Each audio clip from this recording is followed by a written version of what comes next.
శుక్లాంబరధరం విష్ణుం శశివర్ణం చతుర్భుజం ప్రసన్నవదనం ధ్యాయేత్ సర్వవిఘ్నోపశాంతయే. గురుర్బ్రహ్మ గురుర్విష్ణుః గురుర్దేవో మహేశ్వరః గురుః సాక్షాత్ పరం బ్రహ్మ తస్మై శ్రీగురవే నమః.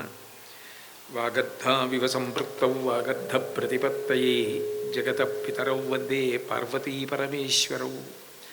నారాయణం నమస్కృత్య నరం చైవ నరోత్తమం దేవీం సరస్వతీం వ్యాసం తతో జయముదీరయేత్. హరి ఓం. పరమేశ్వర స్వరూపమైన సభకి నమస్కారం. ఒక్కొక్క జన్మ సౌభాగ్యం చాలా గొప్ప సంస్కృతి కలిగి శాశ్వతమైనటువంటి కీర్తి ప్రతిష్టలు సంపాదించుకొని సమాజాన్ని ప్రభావితం చేసిన వ్యక్తులకి బిడ్డలుగా జన్మించడం.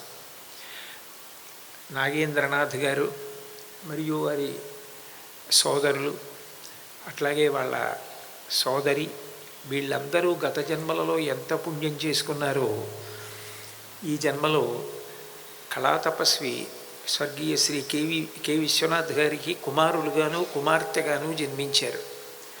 ఆయన రక్తం పంచుకుని మేము ఆయన బిడ్డలము అని చెప్పుకోగలిగిన వారసత్వ సంపద పొందగలగడం కూడా గొప్ప అదృష్టం. అంత గొప్ప అదృష్టాన్ని పొందడం ఒకెత్తైతే, ఆ తండ్రి గారు శరీర త్యాగం చేసిన తరువాత ప్రతి సంవత్సరం వారిని స్మరించి ఒక సభ మనం నిర్వహించాలి అన్న మంచి ఉద్దేశ్యంతో ఈ సభని ఏర్పాటు చేయడం, తద్వారా ఆ కేవలం పిల్లలే కాకుండా బంధువులు, ఆ తర్వాత ఆయన యందు అభిమానం కలిగినటువంటి వారు అందరూ కూడా సభకు వచ్చి ఆయనని ఒక్కసారి స్మరించి నమస్కరించుకునేటటువంటి అవకాశాన్ని కల్పించడం వారి ఉత్తమ సంస్కృతికి నిదర్శనం. వారు తలపెట్టిన ఈ కార్యక్రమం ఇట్లాగే ప్రతి సంవత్సరం కొనసాగాలని, తద్వారా మంచి ఎట్లా స్మరింపబడుతుంది అన్న దానికి భావితరాలకి ఒక మంచి సందేశం ఇచ్చే సభగా ప్రతి సంవత్సరం ప్రయోజనాత్మకమైన కార్యక్రమాలతో ఇట్లాగే ఇది నిర్విఘ్నంగా జరగాలని, తద్వారా నిరంతరం ఎప్పుడూ కూడా విశ్వనాథ్ గారు ఇట్లాగే స్మరింపబడుతూ ఉండాలని నేను మనస్ఫూర్తిగా భగవంతుణ్ణి ప్రార్థన చేస్తూ, ఇవాళ నన్ను సంగీతము భక్తి అన్న విషయం గురించి మాట్లాడమన్నారు. బహుశः విశ్వనాథ్ గారు తన యొక్క చలనచిత్రాలలో ఎక్కువగా ఈ విషయం గురించి దృష్టి పెట్టడం, ఈ విషయం మీద మాట్లాడమని అడగడానికి కారణమై ఉంటుంది. కానీ నేను సంగీత విద్వాంసుణ్ణి కాను, నాకు పాటలు పాడడమూ రాదు. కానీ నాకున్నది ఏమిటి అంటే విశ్వనాథ్ గారి ఎడల విశేషమైనటువంటి భక్తి ఉంది. ఆ పైన విశ్వనాథ్ గారితో నాకు ఒక అపూర్వమైన అనుబంధం కూడా ఉంది. విశ్వనాథ్ గారి తండ్రి గారు కైలాసవాసి సుబ్రహ్మణ్యం గారు మా గురువు గారికి గురువు గారు. ఆ కారణం చేత నాకు విశ్వనాథ్ గారు సాక్షాత్తుగా గురుస్థానానికి సంబంధించిన వారు అవుతారు. అందుకే నాకు వారంటే ఒక ప్రత్యేకమైనటువంటి భక్తి, గౌరవం. ఆ కారణం చేతనే ఇవాళ ఈ సంస్మరణ సభ జరుపుతున్నాం, మీరు రావాలి అని అడిగితే ఆ విషయం మీద నేను మాట్లాడగలనా మాట్లాడలేనా అన్న విషయం కన్నా ఆయనకి నేను వాక్సుమముల ద్వారా అంజలి ఘటించాలి అన్న ఉద్దేశ్యంతో రావడం జరిగింది తప్ప నిజానికి ఇంత గొప్ప విషయం మీద మాట్లాడడానికి నేను సమర్థుణ్ణి అని వచ్చి కూర్చున్నది కాదు. ఇక భారతదేశంలో సంగీతానికి సంబంధించినంత వరకు గొప్ప విశేషం ఏమిటి అంటే భగవంతుడే సంగీతంలో నిష్ణాతుడై కనపడడం. ఒక గురుస్థానంలో భగవంతుడు ఎట్లా వస్తాడో అట్లాగే సంగీతాన్ని ఆదరించిన వాడిగా, సంగీతాన్ని ఆలపించి చూపించిన వాడిగా, సంగీత ప్రదర్శన చేసిన వాడిగా భగవంతుడే ఉంటాడు. మీరు చూడండి, గురువు అంటే మనం ఇప్పుడు మనకి ఉపదేశం చేసిన వారిని చెప్తాం, కానీ నిజానికి భగవంతుడే మొదట గురువుగా వచ్చాడు. పరమశివుడు దక్షిణామూర్తిగా వచ్చాడు. కృష్ణుడు కృష్ణం వందే జగద్గురుం, జగద్గురువై ప్రస్థానత్రయంలో ఒకటైనటువంటి భగవద్గీతనిచ్చాడు. గురుమండల రూపిణిగా అమ్మవారు ప్రకాశించింది. ముగ్గురు మూర్తుల సమాహార స్వరూపమైన దత్తాత్రేయ స్వామివారు జగద్గురువు. గురువు సాక్షాత్తు భగవంతుడే అయ్యాడు, భగవంతుడే శిష్యుడయ్యాడు. లేకపోతే గురు శిష్య సంబంధం ఎట్లా నిలబడుతుంది? కృష్ణ భగవానుడే సాందీపని మహర్షి దగ్గర శిష్యరికం చేశాడు. పార్వతీదేవి పరమశివుడి దగ్గర శిష్యరికం చేసింది. పరమశివుడంతటి వాడు సుబ్రహ్మణ్యేశ్వర స్వామి వారి దగ్గర శిష్యరికం చేశాడు. రామచంద్రమూర్తి వశిష్ఠ విశ్వామిత్రుల దగ్గర శిష్యరికం చేశాడు. భగవంతుడే శిష్యుడిగా ప్రవర్తించి శిష్యుడు ఎట్లా ప్రవర్తించాలో చూపించాడు. భగవంతుడే గురువుగా వచ్చి గురువు ఎట్లా లోకానికి ఉపకారం చేస్తాడో, భగవంతుణ్ణి పరిచయం చేస్తాడో చేసి చూపించాడు. అట్లాగే భగవంతుడే నిజానికి భారతదేశంలో సంగీత విద్యని అనుష్ఠించి చూపించిన మొట్టమొదటి వ్యక్తి. అందుకే మీరు చూడండి, దక్షిణామూర్తి వీణ వాయిస్తూ ఉంటారు. మీరు ఇప్పటికీ శ్రీశైల క్షేత్రంలోకి ప్రవేశిస్తుంటే వటవృక్షం కింద కూర్చుని వీణ వాయిస్తున్న దక్షిణామూర్తి కనపడతారు. అట్లాగే సరస్వతీదేవి ఎప్పుడూ చేతిలో వీణ పట్టుకుని వాయిస్తూ ఉంటుంది. కృష్ణ పరమాత్మ వేణువు వాయిస్తూ ఉంటారు. ప్రత్యేక సంగీత పరికరంతో కలిసి పేర్లు ఏర్పడ్డాయి. మురళీకృష్ణ అని ఒక పేరు. ఆయన ఎప్పుడూ మురళి పట్టుకుని వాయిస్తూ ఉంటాడు. అట్లాగే రంగస్థలం మీద నాట్యం చేయడం అన్నది ఎవరైనా చేస్తారు. కానీ అట్లా కాకుండా కాళీయుని యొక్క 101 పడగల మీద తాండవం చేసి చూపించినవాడు కృష్ణ పరమాత్మ. వెస దామోదరు పాదఘాతనములన్ వేవేల చందంబులన్ ప్రసభాటోపముజూప బాపపణ భృచ్చటామండలంబసహంబై పగిలెన్ మణుల్ చెదరగా నాస్యంబులన్ శోణితం బెసగన్ దంష్టలు నుగ్గుగాగ గరళవహ్ని జ్వాలికల్లు ఎల్వడన్ అంటారు. 101 పడగల మీద ఒక్కొక్క పడగ మీద కాళ్ళు వేసి నృత్యం చేస్తూ ఆ పడగని తొక్కుతూ వేరొక పడగ మీదకి దూకుతూ నృత్యం చేసి చూపించినవాడు కృష్ణ పరమాత్మ. అందుకే ధిల్లానాల్లో ప్రత్యేకం ఈ కాళీంగ మర్దన ధిల్లానాలని కొన్ని ధిల్లానాలు కనపడుతూ ఉంటాయి. అటువంటి తాండవమూర్తి. పరమశివుడు సరే ప్రదోష తాండవమూర్తి. విష్ణుమూర్తి గొప్ప మృదంగ వాద్యం చేస్తాడు. బాణత్వం వృషభత్వమర్ధము అపుష భార్యాత్వ మార్యాపతి అని శంకరాచార్యులు వారి శివానంద లహరిలో ఒక శ్లోకం చేశారు. అందులో మృదంగ వహత అంటారు. శ్రీ మహావిష్ణువు పరమశివుడు ఆనంద తాండవం చేస్తూ ఉంటే మధ్యలు వాయిస్తూ ఉంటాడు. దేవతాస్వరూపాలందరూ కూడా సంగీత విద్యని అభ్యసించిన వారు, సంగీతాన్ని ప్రదర్శించేవారు, సంగీతాన్ని అనుష్ఠించిన వారిగా కనపడతారు. దీనికి ప్రధాన కారణం ఏమిటి అంటే, ఎవరైనా జీవితంలో కోరుకునేది ఏది అంటే శాంతి.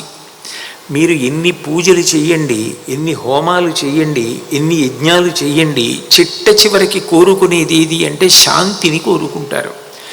ఓం శాంతి శాంతి శాంతి అంటాం. అటువంటి శాంతి అన్న మాటకి అర్థం ఏమిటంటే, రాగము కానీ ద్వేషము కానీ రెండూ మనసులో ప్రవేశించినటువంటి స్థితి. మనసు ఈ రెండిటిని విడిచిపెట్టదు. ఎప్పుడూ ఒకదానిని పట్టుకుంటుంది, వదిలిపెట్టి రెండవ దాని వైపుకు వెడుతుంది. రాగము అంటే ఎవరి మీదనో ఉన్నటువంటి ప్రేమ. కొడుకునో కూతురునో మనవన్నో మనవరాల్లో భార్యనో బంధువుల్లో స్నేహితుల్లో తలుచుకుని వారి యందు రాగము పొందుతూ ఉంటుంది. దాని వలన వారు క్షేమంగా ఉండరేమోనని మనసులో ఒక బెంగ పెట్టుకుని భీతి చెందుతుంది. రెండవది ద్వేషము. దీనికి పూర్తి వ్యతిరేక భావం. ఎవరో తనకేదో అపకారం చేశారని, అపకారం చెయ్యబోతున్నారని ప్రేమ ఉన్నప్పుడు ఎట్లా స్మరిస్తుందో ద్వేషం ఉన్నప్పుడు కూడా అట్లాగే స్మరిస్తుంది. రాగము చేత ద్వేషము చేత స్మరించిన మనసు నిరంతరం కదిలిపోతుంటుంది. ఎంతసేపు మనసు కదిలిపోతుందో అంతసేపు శాంతి అన్న మాట నిజానికి అనుభవంలోకి రాదు. రాగద్వేషములు రెండూ ఆగిపోవాలి అంటే మనసు యొక్క కదలికలు ఆగాలి. మనసు యొక్క కదలికలు ఆపాలి అంటే అది ఊపిరి మీద ఆధారపడుతుంది. కాబట్టి ఊపిరిని నియంత్రిస్తారు. అందుకు ప్రాణాయామం చేయడం అన్నది వచ్చింది. ప్రాణాయామం చేసి ఊపిరిని నియంత్రిస్తే ఊపిరి మీద ఆధారపడిన మనసు యొక్క కదలికలు కూడా ఆగితే అప్పుడు శాంతిని అనుభవిస్తాడు. కానీ చాలా తేలికగా మన ప్రయత్నం మనం చెయ్యవలసిన అవసరం లేకుండా తేలికగా శాంతిని పొందడానికి మార్గంగా సంగీతాన్ని మనకి మన ధర్మం అందించింది. అందుకే మీరు జాగ్రత్తగా గమనిస్తే ఈ సంగీతం కానీ నృత్యం కానీ వాద్యం కానీ పూజలో కూడా రాజోపచారాలుగా వచ్చాయి. కేవలం మనం సభలలో పాటలు పాడటమే కాదు, దేవాలయంలో పూజ చేస్తున్నప్పుడు వాద్యం ఘోషయామి, నృత్యం దర్శయామి, గీతం శ్రావయామి అని ఇవి భగవంతుడి దగ్గర కూడా వినిపిస్తాం. దానికి కారణం ఒక్కటే, ఏ కదిలిపోతున్న మనస్సు ఉన్నదో ఆ కదిలిపోతున్న మనస్సు కదలికలు లేకుండా ఉండగలిగితే ఒక విషయం మీద కేంద్రీకరించగలిగిన శక్తి పెరుగుతుంది. ఇప్పుడు నేను ఒక విషయాన్ని మాట్లాడుతున్నాను అనుకోండి, నా మనసు ఏ విషయం మీద మాట్లాడుతున్నానో దాని మీద లగ్నం కాకుండా చెదిరిపోయి కదిలిపోతోంది అనుకోండి, మాట అటు ఇటు వెళ్ళిపోతుంది. అట్లా కాకుండా నా దృష్టి ఒక విషయం మీద కేంద్రీకరింపబడి ఉందనుకోండి, ఆ విషయానికి సంబంధించి నేను ఒక వరుస క్రమంలో ఆలోచనల్ని పంచుకుంటూ మాట్లాడగలుగుతాను. దృష్టి కేంద్రీకరింపబడాలి అంటే ముందు మనసు చెదిరిపోకుండా కదిలిపోకుండా నియంత్రించగలగాలి. ఇది నేను మాటల రూపంలో చెప్తున్నది, నిజానికి పతంజలి యోగ భాష్యాన్ని నేను తేలిక మాటలుగా చెప్తున్నాను. ఈ కదలికలను ఆపడం అంత తేలిక కాదు. మనం ఏదైనా సాధించగలమేమో కానీ నిజానికి మన మనసుని మనం నియంత్రించడం అంత తేలిక కాదు. లోకములన్నీయున్ గెలిచినాడవు, ఇంద్రియానీకము చిత్తమున్ గెలువనేరవు, నిన్ను నిబద్ధు చేయు భీషణ శత్రులార్వుర ప్రభిన్నుల చేసిన ప్రాణికోటిలో నీకు విరోధి లేడొకడు నేర్పున చూడుము దానవేశ్వర అంటాడు ప్రహ్లాదుడు. ఏమిటో లోకాలన్నీ గెలిచానంటావు, నీ ఇంద్రియాలని నీ చిత్తాన్ని నువ్వు గెలిచావా? కదిలిపోయిన మనసుని కదలకుండా నువ్వు ఉత్తర క్షణం ఆపగలవా? అట్లా ఆపగలిగి నువ్వు దేని మీద దృష్టి కేంద్రీకరించాలో దాని మీద దృష్టి పెట్టగలవా? నా మనసు చెదిరిపోయిందనుకోండి, కదిలిపోతోందనుకోండి, అటువంటి సమయంలో నేను ఒక పుస్తకాన్ని చదవడం మొదలుపెట్టాను అనుకోండి, చదవడం యాంత్రికంగా చదువుతుంటాను, కానీ మనసు మాత్రం ఏ విషయాన్ని పట్టుకొని కదిలిపోయిందో అక్కడికి వెళ్ళిపోయి కదులుతూనే ఉంటుంది. ఆ కదలిక ఆగిందనుకోండి, చదువుతున్న పుస్తకంలో విషయం నాలోకి వెళ్ళి నేనుగా మారుతుంది. దృష్టి కేంద్రీకరణము జరిగితే తప్ప నిజానికి అభ్యున్నతి ఉండదు. ఆ కేంద్రీకరణము జరగాలి అంటే మనసు యొక్క కదలికలు ఆగాలి. కేంద్రీకరించడం అంటూ జరిగిందనుకోండి, మీరు తాదాత్మ్యత పొందుతారు. మీరు ఏది చదువుతున్నారో, మీరు ఏది వింటున్నారో, మీరు ఏది చూస్తున్నారో దానితో మీరు తాదాత్మ్యత పొందితే మీరు శాంతిని పొందుతారు. ఎందుకంటే మీరు ఒక పవిత్రమైన వస్తువుని పట్టుకోవడానికే ప్రయత్నిస్తారు. మీరు ఒక మంచి గ్రంథాన్ని చదువుతుంటే దాని మీద దృష్టి నిలబడిందనుకోండి, మీరు శాంతిని పొందుతారు. ఇంకా ముందుకు వెళ్ళగలిగారనుకోండి, మీరు ఏ విషయాన్ని చదివారో ఆ విషయాన్ని ఆలోచించడంలో అది మీరైపోయారనుకోండి, ఆనందధారగా మారిపోయి సమాధి స్థితిలోకి వెడతాడు. ఇలా తీసుకెళ్ళడం సాధనా క్రమంలో నిజానికి చాలా కష్టం. నానంత నేనుగా సాధన చేసి మనసు కదిలిపోకుండా చూసుకోవడం చాలా కష్టం. కానీ సంగీతానికి ఉన్న గొప్పతనం ఏమిటంటే అది తనంత తానుగా శాంతిని ప్రసాదిస్తుంది. పశుర్వేత్తి శిశుర్వేత్తిర్వేత్తిగాన రసంభణి. అది ఏమి బుద్ధి లేనటువంటి పశువు కావచ్చు, అజ్ఞానంతో ఉన్న శిశువు కావచ్చు, మహాకోపంతో ఉండే పాము కావచ్చు. భారతీయ సంగీతానికి ఉండే గొప్పతనం ఏమిటంటే ఒక్కొక్క రాగం వినపడిందనుకోండి, అవి కూడా ప్రశాంతతని పొందుతాయి. అంటే కదిలిపోవడం తప్ప మనసుకి అసలు కదలకుండా ఉండడం కానీ కదలకుండా ఉంచడం కానీ చేతనవన ప్రాణులు కూడా సంగీతాన్ని విన్నంత మాత్రం చేత శాంతిని పొందుతాయి. అది భారతీయ సంగీతం యొక్క గొప్పతనం. నేను మీకు ఒక విషయాన్ని ప్రతిపాదించాలి అంటే త్యాగరాజస్వామి ఒక మాట అంటారు, శాంతము లేక సౌఖ్యము లేదు సారసదలనయన అంటారు. నువ్వు ఎన్ని చెయ్యి, నిజానికి సుఖం ఎక్కడున్నది అంటే శాంతమునందు ఉన్నది. ఆ శాంతము రాకపోతే రాగద్వేషాతీత స్థితి యందు తాను ప్రయత్నపూర్వకంగా నిలబడలేకపోతే ఏ సౌఖ్యం అనుభవించానని చెప్పినా నిజానికి అతను సౌఖ్యం అనుభవించినవాడు కానీ కాడు. సమస్త సౌఖ్యములకు అంటే తాదాత్మ్యతకు, సమాధికి, ఆనందమునకు హేతువేది అంటే ఆ శాంతిని పొందగలగడం. అటువంటి శాంతికి కారణము భారతీయ సంగీతము. అందుకే చూడండి, గాంధర్వ వేదము అని పిలుస్తారు. సంగీతము కానివ్వండి, నృత్యము కానివ్వండి, వాద్యం కానివ్వండి, వాద్యం గీతంచ నృత్యంచ సంగీతమపిముచ్యతే అంటారు. వాద్యము కానీ, గీతము కానీ, నృత్యము కానీ మూడిటిని కలిపి సంగీతమని పిలుస్తారు. నృత్యమునకు కూడా ఇదే ప్రాధాన్యత ఉంది భారతీయ నృత్యంలో. కర్ణామృతము అని ఒక మాట ఉంటుంది. కర్ణామృతము అంటే వింటున్నప్పుడు అమృతాన్ని చెవులతో తాగుతున్నంత ఆనందం. అమృతాన్ని నోటితో తాగాలి. నోటితో తాగవలసిన అమృతాన్ని చెవులతో తాగుతున్నారనుకోండి, కర్ణామృతం అంటారు. అమృతము తాగితే ఏమవుతుంది? ఇక మళ్ళీ పుట్టవలసిన అవసరం ఉండదు.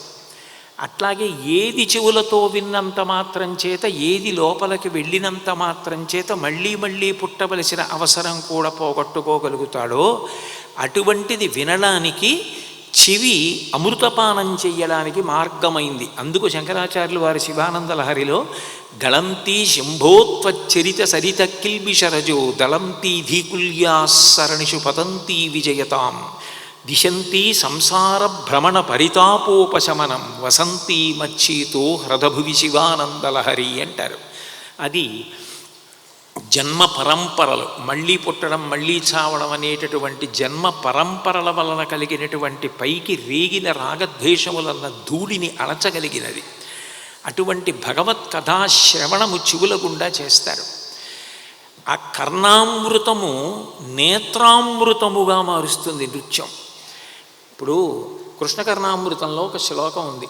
కస్తూరీ తిలకం లలాట ఫలకే వక్షస్థలే కౌస్తుభం నాసాగ్రీ నవమౌక్తికం కరతలే వేణుం కరే కంకణం సర్వాంగే హరిచందనంచ కలయం కంఠే చ ముక్తావళి గోపస్త్రీ పరివేష్టితో విజయతే గోపాల చూడామణీం అని. ఇది కర్ణామృతం. అంటే ఇందులో సాహిత్యం తెలిస్తే కలిగే ఆనందం వేరు.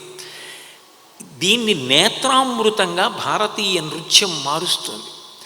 నర్తకీమణి వేదిక మీదకు వచ్చినప్పుడు కనపడుతుంది మనకి. ఈమె ఫలానా వారు, ఈమె ఇప్పుడు నృత్యం చేస్తున్నారు అన్నప్పుడు ఆమెని ఒక వ్యక్తిగా మనం గుర్తిస్తాం. ఆమె వచ్చి కస్తూరీ తిలకం లలాట ఫలకే వక్షస్థలే కౌస్తుభం నాసాగ్రే నవమౌక్తికం అని చూపిస్తున్నప్పుడు ఆమె కనపడదు, కృష్ణుడు కనపడతాడు. ఇప్పుడు నేత్రానందముగా మారింది. కర్ణానందమును నేత్రానందముగా మార్చి నేత్రానందమును హృదయానందముగా మారుస్తుంది.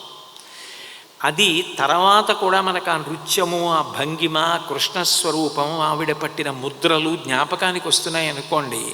అది హృదయంలో మళ్ళీ మళ్ళీ మళ్ళీ మళ్ళీ తిరిగి గొప్ప ఆనంద రసంగా ఉద్భుతమవుతుంది.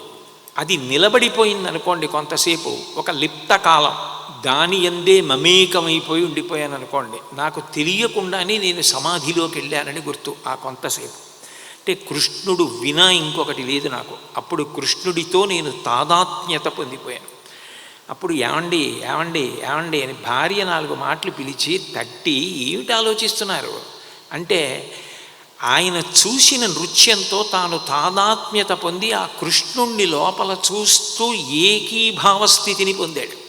అదే సమాధి. అష్టాంగ యోగంలో చివరిది సమాధి స్థితి. ఇది ఇవ్వడానికి పనికొచ్చేది నృత్యం. అందుకు అంత గొప్ప ముద్రలు, అంత గొప్ప కదలికలు, అటువంటి కీర్తనలు ఇవన్నీ కూడా నృత్యంలో వచ్చాయి. వాద్య పరికరాలు కూడా అంత పవిత్రం. అందుకే వాద్యంలో కూడా భారతీయ సంగీతానికి ఉన్న గొప్పతనం గురించి ఈ మధ్య నేను ఒక వ్యాసం చదివాను. అందులో అసలు ఈ సంగీతం యొక్క శబ్దాన్ని, ఈ రంజకత్వాన్ని, ఈ మృదుత్వాన్ని ఇంత గొప్పగా హృదయం స్పందించేటట్టు చెయ్యగలిగిన శక్తిని ఎక్కడి నుంచి ఋషులు తీసుకున్నారంటే పంచభూతములలోంచే తీసుకున్నారు. పంచభూతములలో మొట్టమొదటిది పృథ్వీ, భూమి. భూమికి ఒక సంగీతం ఉందిట, దానిని ఋషులు విన్నారు. అది గాంధర్వ వేదం. అది విన్న ఋషులు భూమి యొక్క సంగీతాన్ని ఏ పరికరములలోకి తీసుకోవచ్చో కనిపెట్టారు. భూమి అంటే ప్రధానంగా మృత్తిక, మట్టి. మట్టితోటి ఘటాన్ని చేశారు. ఘటవాద్యము ద్వారా పృథివీ సంగీతాన్ని అందరి చెవులకు వినపడేటట్టు చేశారు. ఏ ఋషి భావసమాధిలో మాత్రమే పృథ్వీ సంగీతాన్ని వినగలడో దాన్ని ఘటవాయిద్యము ద్వారా వినేటట్టు చేశారు. అట్లాగే తీగ లోహంతో చేయబడి ఉంటుంది. శృతి కించిత్ కూడా తప్పకుండా ఉండాలి అంటే అది సాధ్యమయ్యేది వీణతీగ మీటినప్పుడు సాధ్యమవుతుంది. దాన్ని వీణగా రూపాంతరం చెందించి గోటితో మీటి ఎట్లా వాయించవచ్చు అన్నది పృథివీ యొక్క సంగీతం. అది అట్లాగే జల సంబంధమైన సంగీతం, నీటికి ఒక సంగీతం ఉంది. నీటికి సంబంధించిన సంగీతం వినడానికి పింగాణి పాత్రలలో నీళ్లు పోసి సన్నటి కర్రలు తీసుకుని వాయిస్తారు. ఆ వాయించినప్పుడు ఆ నీరు కదులుతుంది. ఆ నీరు కదిలి ఒక శబ్దం వస్తుంది. ఆ పింగాణి ధ్వని, నీటి ధ్వని కలిపి వచ్చినటువంటి ధ్వని జల సంబంధమైన సంగీతమునకు ప్రతీక. వాయు సంబంధమైన సంగీతం వేణువు మొదలైన వాటి ద్వారా వస్తుంది. అగ్నికి ఒక సంగీతం ఉంది. అగ్ని వెలుగుతోందనుకోండి, దాంట్లోంచి ఒక చిటపట ధ్వనులు అవి వస్తాయి. కానీ అగ్ని సంబంధం భయహేతు, భయానకంగా ఉంటుంది. అందుకని దాని సంగీతం వినాలి అంటే తక్కువ స్థాయిలో కేవలం టపాకాయలు మాత్రమే వెలిగించి అగ్ని సంబంధ సంగీతంగా వింటారు. చిట్ట చివరిది ఆకాశ సంబంధం. ఆకాశ సంబంధమైన సంగీతాన్ని యోగి మాత్రమే వినగలడు.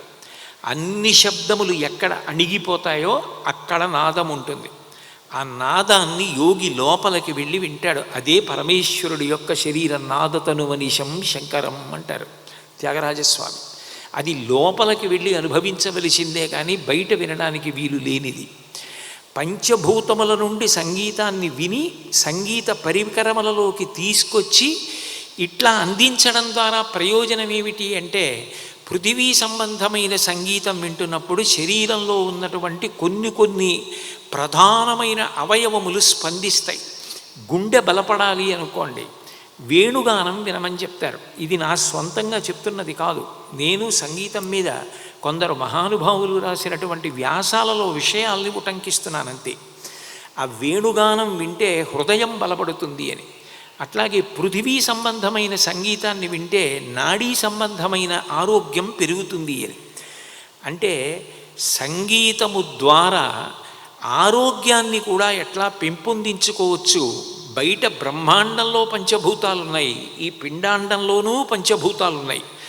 బయట ఉన్న పంచభూతాలకున్న సంగీతం ద్వారా ఈ పిండాండంలో ఉన్న పంచభూతములను ఎలా సమన్వయం చేసుకుని ఆరోగ్యం పెంపొందించుకోవచ్చో దర్శించి ఆవిష్కరించగలిగిన ప్రజ్ఞ భారతీయ ఋషులకు చెందినది. అంత గొప్ప సంగీతం సామవేదం.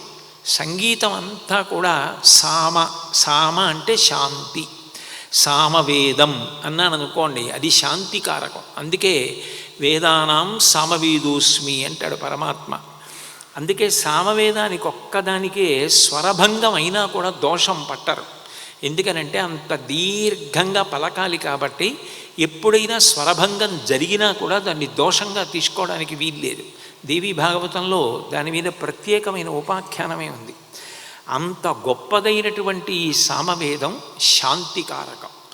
ఎంత శాంతినివ్వగలదు అంటే, కాటు వెయ్యడానికి పరిగెత్తుకొచ్చి పడగ విప్పి నాగుపం వెనక్కి వంగి పడగ పాదం వేపుకి దూకడానికి సిద్ధపడింది కూడా. అట్లా పాడగలిగిన వాళ్ళు ఉంటే మాత్రం ఉత్తర క్షణంలో శాంతిని పొందుతుంది. నేను కాకినాడ పట్టణంలో ఉన్నప్పుడు బాలమురళీకృష్ణ గారు ఒకసారి సంగీత కచేరీ చేయడానికి వచ్చారు. వారికి నా మీద అంత అభిమానం ఉందని నాకు తెలీదు. ఇది నేను గొప్ప కోసం చెప్పుకుంటున్న విషయం కాదు. వారు ఆ నిర్వాహకులతో కబురు చేశారు. చాగంటి కోటేశ్వరరావు గారిని చూడాలని నాకు కోరిక ఉంది, వారితో మాట్లాడాలని. వారు ఊళ్ళో ఉంటే కచేరీకి రమ్మని అడగండి అని. వాళ్ళు నా దగ్గరికి వస్తే, అయ్యో అంతటి మహానుభావుడు పిలిస్తే రాకపోవడం ఏమిటండి అని చెప్పి వెళ్ళాను. వెళితే ఆయన సభలో నాతో ఒక విషయం చెప్పారు. కోటేశ్వరరావు గారు మంత్రాలకి అధిష్టాన దేవతలు ఉండి స్వరంతో మంత్రాన్ని తదేక దృష్టితో జపం చేస్తే మంత్రాధిష్టాన దేవతని దర్శనం చేసినట్టే. రాగము యందు భక్తి శ్రద్ధలతో రాగాలాపన చెయ్యగలిగిన వాడికి రాగాధిష్టాన దేవతా దర్శనం కూడా కలుగుతుందండి అన్నారు.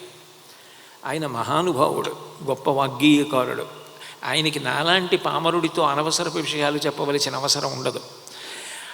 దానికి ప్రబల ఉదాహరణ ఎంత శాంతినివ్వగలదు అనడానికి కృష్ణా జిల్లాలో దివిసీమలో పూర్వం హరిరామయ్య గారని ఒక మహానుభావుడు ఉండేవాడు.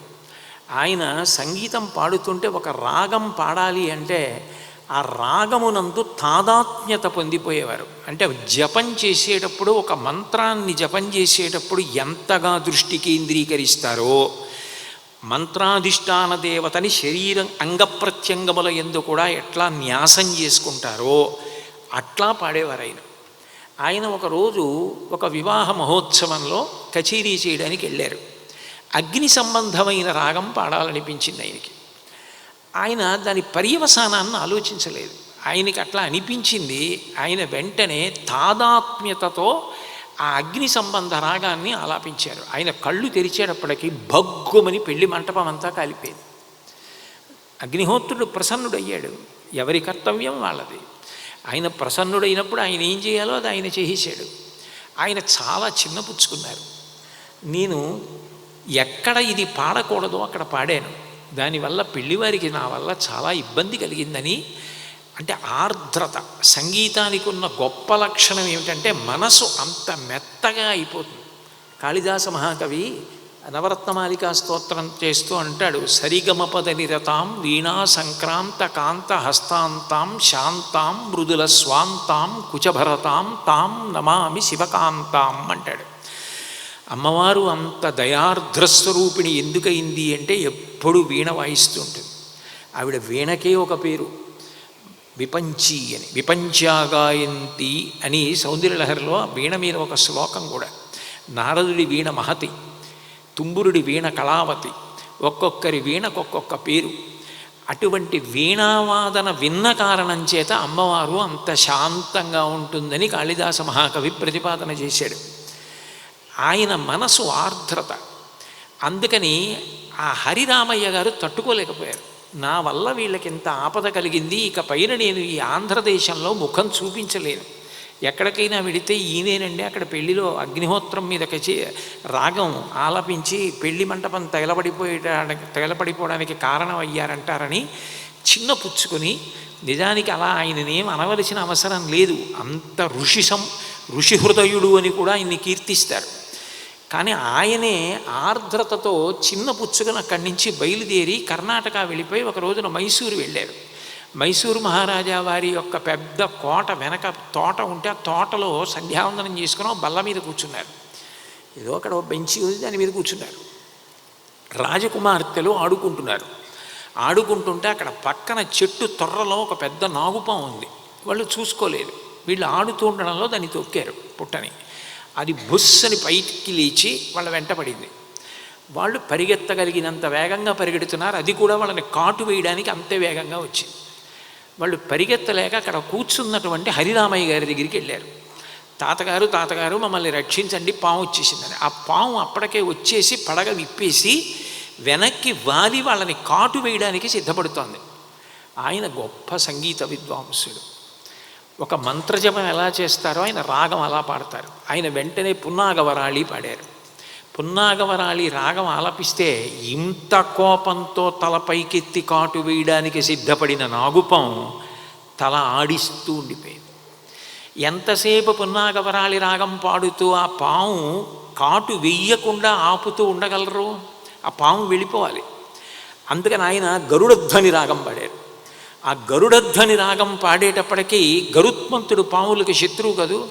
ఆ రాగం వినగానే నాగుపాము తల ఉంచి గబగబా వెనక్కి తిరిగి పారిపోయి వెళ్ళిపోయింది. ఈ పిల్లలిద్దరూ కోటలోకి వెళ్ళి తండ్రి గారికి చెప్పారు, మైసూరు మహారాజా గారికి, నాన్నగారు ఇంత ఆపద తప్పింది, ఎవరో మహానుభావుడండి 2 రాగాలు పాడారు, నాగుపాము శాంతిని పొందింది, వెనక్కి తిరిగి వెళ్ళిపోయిందని. రాజావారే స్వయంగా బయలుదేరి వచ్చి ఎవరు మీరని ప్రశ్న చేశారు. చేస్తే ఆయన తన గురించి పరిచయం చేసుకున్నారు. ఇంత గొప్ప సంగీత విద్వాంసుడు, ఊగిపోతున్నటువంటి పాము కాటు వేయడానికి సిద్ధంగా ఉన్నదాని కోపాన్ని కూడా పోగొట్టి నాగుపాముకి శాంతినిచ్చి మళ్ళీ వెనక్కి వెళ్ళిపోయేటట్టు గరుడధ్వని రాగం పాడారు. మీరు మా ఊరు విడిచి వెళ్ళిపోవడానికి వీల్లేదు, మా ఆస్థానంలో మీరు విద్వాంసుడుగా ఉండాలని ఆస్థాన విద్వాంసుడిని చేశారు. ఆయనకున్నటువంటి సంగీత విద్వత్తు చూసి శొంఠి వెంకటరమణయ్య గారి తండ్రి ఆయన దగ్గర సంగీతం నేర్చుకోరా అని శొంఠి వెంకటరమణయ్య గారిని ఈ హరిరామయ్య గారి దగ్గరికి పంపించారు. హరిరామయ్య గారి దగ్గర సంగీతం నేర్చుకున్న శొంఠి వెంకటరమణయ్య గారే తదనంతర కాలమునందు త్యాగరాజస్వామి వారికి గురువుగారు. అంటే భారతీయ సంగీతము ఎంత శక్తివంతమైనదో, ఎంత కోపంలో ఉండనివ్వండి, ఎంత ఆందోళనలో ఉండనివ్వండి, ఎంత భయంలో ఉండనివ్వండి, ఎంత బాధలో ఉండనివ్వండి, అది ఎట్లా మరిచిపోయేటట్టు చెయ్యగలదు అన్నదానికి అది ఒక్క గొప్ప ఉదాహరణ. అయితే నేను స్వతంత్రించి ఒక విషయాన్ని ప్రతిపాదించదలుచుకున్నాను. ఇవన్నీ తెలియని అమాయకుడు విశ్వనాథ్ గారు అంటే నేను నమ్మను. ఎందుకనంటే ఆయన ఇవన్నీ తెలిసున్నవారే. నేను అప్పుడప్పుడు వారి ఇంటికి వెడుతుండేవాడిని, వారితో మాట్లాడుతుండేవాడిని. అన్నీ తెలిసి నాకేం తెలుసు అన్న వినయం కలిగినవారు తప్ప నాకు తెలుసన్నట్టుగా ఉండేవారు కాదు. ఆయన ఈ బాధని మరిపింప చెయ్యగలిగినటువంటి లక్షణం, ఆందోళనను ఉపశమింప చెయ్యగలగడం, ఇదంతా కలిపి చలనచిత్రంలో ఒక్క సన్నివేశంలోకి తీసుకొచ్చారు. అందులో ప్రత్యేకించి స్వరాభిషేకం అని చెప్పి ఆ చలనచిత్రంలో ఓ దంపతులు వెడుతున్నారు ట్రైన్లో. అందులో గొప్ప సంగీత విద్వాంసుడుగా విశ్వనాథ్ గారు ఉన్నారు, వాళ్ళ తమ్ముడు ఉన్నాడు. అంటే నేను చలనచిత్రపరంగా చెప్తున్నది. ఈ పిల్ల నెలలు నిండిపోయి ఆమెకి అకస్మాత్తుగా పురుటి నొప్పులు ప్రారంభమయ్యాయి. పక్కన భర్త ఒక్కడే ఉన్నాడు. అది బహుశా తొలిచూలు. ఆమెకి తెలియదు, భర్తకి తెలియదు. వాళ్ళు కంగారు పడిపోతున్నారు. విశ్వనాథ్ గారి భార్య పెద్ద ఆవిడ, అనుభవజ్ఞురాలు, ఆవిడ వచ్చి విశ్వనాథ్ గారితో చెప్తుంది, ఏమంటే అమ్మాయికి పురుడు వచ్చేటట్టుంది, నొప్పులు భరించలేకపోతోంది, చాలా బాధపడిపోతోందని. పెదవి నొక్కి పెట్టి ఆమె బాధ అనుభవిస్తూ ఉంటుంది. శంకర భగవత్పాదులు అంటారే మాతృకా పంచకంలో, ఆస్తాం తావదియం ప్రసూతి సమయే దుర్వారశూలవ్యధ నైరుత్యం తనుశోషణం బలమయీ శయ్యాచ సంవత్సరి ఏకస్యాపి న గర్భభారణ భరక్లేశస్య క్షమః దాతుం నిష్కృతి ఉన్నతోపి తనయత్తస్యై జనన్యై నమః అంటారు. శూలారోహణం చేస్తే అంటే ఒక శూలాన్ని తిరగేసి పాతి దాని మీద మనిషిని కూర్చోబెడుతుంటే బరువుకి శూలం మీదకి దిగిపోతుంటే ఎంత బాధ కలుగుతుందో ప్రసవ సమయంలో అటువంటి బాధ కలుగుతుంది. అటువంటి బాధ, పరిగెడుతున్న రైలు, భర్త తప్ప ఎవరు లేరు, ఏమైనా అంటే ఆయన ఇంకా బాధపడిపోతాడు. అటువంటి సమయంలో ఆమె పెదవిని పంటితో నొక్కుతూ బాధ అనుభవిస్తోంది. సంగీతం ద్వారా ఆమె శాంతి పొందేటట్టు చెయ్యవచ్చు, ఆమె భర్త కూడా శాంతి పొందేటట్టు చెయ్యవచ్చు. భారతీయ సంగీతానికి అంత గొప్ప శక్తి ఉన్నది. ఒకప్పుడు హరిరామయ్య గారి వంటి పెద్దలు ఏ సంగీత వైభవాన్ని నిరూపించారో అదే మళ్ళీ నిరూపించడం కోసం చలనచిత్రంలో సన్నివేశంగా కదిపారు. బహుశా నాకు తెలిసి ఏ దర్శకుడు ఇటువంటి విషయాన్ని మాత్రం తీసుకురాలేడు. ఇది నేను ఏ పక్షపాతంతోనూ చెప్తున్న మాట కాదు. ఈ పాటకి విశ్వనాథ్ గారికి, ఈ పాట రచయితకి, ఈ పాటకి సంగీత దర్శకత్వం వహించిన వారికి ఏ అవార్డు ఇచ్చినా అది తక్కువే, కానీ ఆ పాటకు మాత్రం ఎక్కువ కాదు. ఎందుకంటే భారతీయ సంగీత వైభవాన్నంతటినీ కూడా ఆ పాట నిరూపణం చేసింది. అందులో ఆయన పక్కకి వెళ్ళి కూర్చొని ఒక దర్శకుడే కాదు, ఆయనలో ఎంత గొప్ప నటుడు ఉన్నారో చూపిస్తారు. ఒక్క క్షణం గరిమల నీ మురిపెపు ముద్దుల మొలకొచ్చేది ఒక్క క్షణం. ఎంత గొప్పగా ఊరటవాక్కులు పలుకుతారో. నీ ముద్దుల మొలక వచ్చేది ఒక్క క్షణం. అమ్మ కడుపు చల్లగా అయ్య కలలు పండగ ఇమ్మనరే దేవతల ఈ తల్లికి వరము ఈ లాలికి స్వరము ఇహము పరము. ఏ తల్లైనా ఎంత సంగీత విద్వాంసురాలు చూసుకోదు, లాలి పాడుతుంది. ఆ లాలికి మొదటి స్వరం ఈమెకి ఇవ్వండి, ఈమెకి బిడ్డనివ్వండి. ఇహము పరము. ఆ కొడుకుని చూసుకుని తండ్రి సంతోషపడిపోయి భుజం మీద చెయ్యేసుకుని వృద్ధాప్యంలో తిరుగుతాడు. నాకేమి నా కొడుకున్నాడని సంతోషపడతాడు. శరీర పతనానంతరం చెయ్యవలసిన కార్యక్రమాలు చేసి తండ్రి జీవుణ్ణి ఉద్ధరిస్తాడు. ఇహము పరము. అటువంటి కొడుకునివ్వండి అని ఈ బిడ్డని కనేటప్పుడు భగవంతుడి పుట్టినా తల్లికి మాత్రం తప్పది ఈ వేదన. ఆ తర్వాత ఆయనని కన్న తల్లి అని ఎంత కీర్తో అని కౌసల్యకు తప్పని అమ్మ వేదన మన రామకీర్తన. అంత కౌసల్య కూడా తతశ్చ ద్వాదశే మాసం చైత్రే నావమికే తిథౌ నక్షత్రే తిథి దైవత్యే సోచ్ఛ సంస్థేషు పంచషు గ్రహేషు కర్కటే లగ్నే వాక్పతాం ఇందునా సహా ప్రోద్యమానే జగన్నాథం సర్వలోక నమస్కృతం అంటారు మహర్షి రామాయణంలో. 12 నెలలు కౌసల్య గర్భవాసం చేసి రాముణ్ణి కంది. కౌసల్యకు తప్పలేదు ఈ ఆ అమ్మ వేదన, కౌసల్యకు తప్పని అమ్మ వేదన, అట్లాగే దేవకికే తప్పని చెరసాల వేదన, నవరసాల నర్తన. దేవకీదేవంతటిది చెరసాలలో ఉండి అంత కష్టంలో బిడ్డండి గంది కృష్ణ పరమాత్మ జన్మించారు. కాబట్టి ఈ పురిటి నిప్పులు పడిన తరువాత లోకమంతా సుఖించింది. కౌసల్య రాముడిని కన్న తర్వాత లోకం సుఖపడింది. కృష్ణ పరమాత్మని దేవి కన్న తర్వాత లోకం సంతోషపడింది. తూర్పు తల్లికి తప్పదు ఉదయ వేదన. తూర్పు తల్లి కూడా వేదన పొంది ఎంత రక్తస్రావమైందో, దిక్కు ఎర్రబడింది. అప్పుడు సూర్యుడు పుట్టాడు. లోకం అంతా అప్పుడు వైదిక కర్మలు చేసి ఎంత ఆనందపడిందో. తూర్పుకి తల్లికి తప్పదు ఉదయ వేదన, మేఘాలకు తప్పదు మెరుపు వేదన. ఆ మేఘం కోసం ఎదురు చూస్తాం, వర్షం పడితే తప్ప బ్రతుకు లేదు. కానీ ఆ వర్షం పడే ముందు మెరుపులు రావాలి. మెరుపు విద్యుత్ వేడి, కానీ ఆ మెరుపు వేదన ఉంటే తప్ప వర్షం రాదు. కాబట్టి ఈ కల్లోలపు కడలి మీద తాను తేలగా వటపత్ర సాయిగా 9 మాసాల యోగి కెవ్వు కెవ్వున తొలి కేకపెట్టగా. వేటూరి సుందరరామూర్తి గారి పాదాల మీద పడిపోద్దండి ఈ మాటకి. 9 మాసాల యోగి వస్తున్నట్ట. అమ్మ కడుపులో తల కిందకి పెట్టి కాళ్ళు పైకి పెట్టి 9 నెలల నుంచి పెరుగుతూ అలాగే జపం చేస్తున్నాడు, ఎప్పుడు బయటకు వస్తానా అని. 9 మాసాల యోగి వస్తున్నాడు అన్నారు, శిశుజననం అనలేదు. అమ్మా నీ కడుపున 9 మాసాల యోగి కాసేపట్లో బయటికి రాపోతున్నాడు. శోకంలో పుట్టెనంట రామాయణము. కెవ్వు కెవ్వున పుట్టిన బిడ్డ కేక పెట్టగానే ఎంత ఆనందము. శోకంలో పుట్టింది రామాయణం. ఆ క్రౌంచపక్షుల్లో మగపక్షిని కొట్టినప్పుడు ఆడపక్షి ఏడుస్తున్నప్పుడు స్పందించిన వాల్మీకి హృదయంలోంచి రామాయణం వచ్చింది. కాబట్టి శోకంలో రామాయణం పుట్టింది. మీ శోకంలో ఈ వేదనలోంచి అంత గొప్ప మొలక వస్తోంది. శోకంలో పుట్టెనంట రామాయణం, శ్లోకంగా పెరుగునంట జన్మల రుణము. శోకంలో పుట్టి 24,000 శ్లోకాలై అట్లా అందరూ పారాయణ చేస్తూనే ఉన్నారు. తరతరాలు చెప్పుకుని కీర్తి పొందేటటువంటి గొప్ప వ్యక్తి కాశీనాథుని విశ్వనాథ్ గారి లాంటి వాడు పుట్టేటటువంటి క్షణం ఆసన్నం అవుతోంది. కాబట్టి శ్లోకంగా పెరుగునంట జన్మల రుణము, ఆ రుణానుబంధమే ఈ శిశు జననం. ఏమి రుణానుబంధము! బయటికి వచ్చిన తర్వాత నాభిగొట్టం కోసేస్తారు.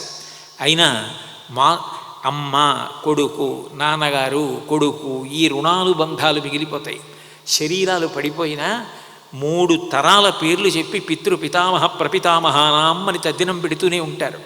ఏమి రుణానుబంధము ఈ శిశు జననం! దర్శకత్వ ప్రతిభ అంటే అప్పటి వరకు ఆందోళన పడిపోతుంటాడు ఆ భర్త.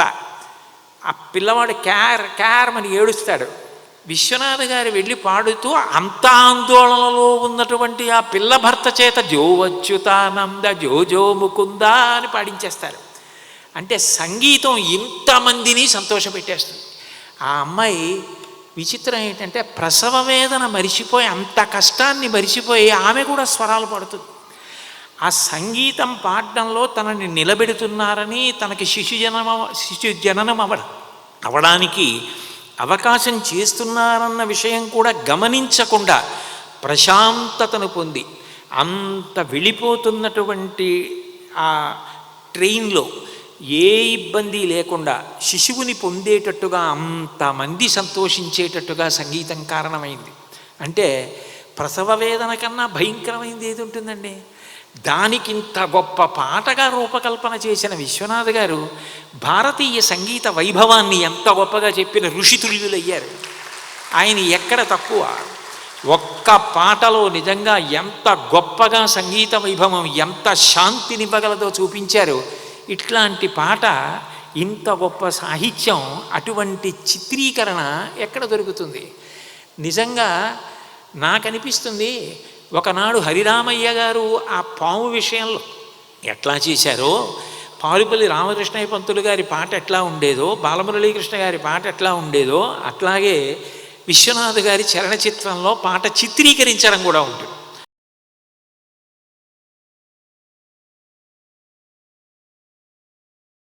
చలనచిత్రంలో ఒక పాటగా సంగీత వైభవాన్ని ఇంత గొప్పగా తీసుకొచ్చినటువంటి ఋషితుల్యుడైన విశ్వనాథ్ గారు మన మధ్య తిరిగారు. మనకి ఇటువంటి చిత్రాలని వారసత్వ సంపదగా అందించారు. సంగీత వైభవాన్ని, సంగీతము, భక్తి, వాటి గొప్పతనాన్ని తెలియచేశారు అంటే మనం ఎంత అదృష్టవంతులం. అటువంటి వ్యక్తి ఉన్న కాలంలో మనం కూడా ఉండి కలిసి తిరిగాము అని అనిపించుకోవడం.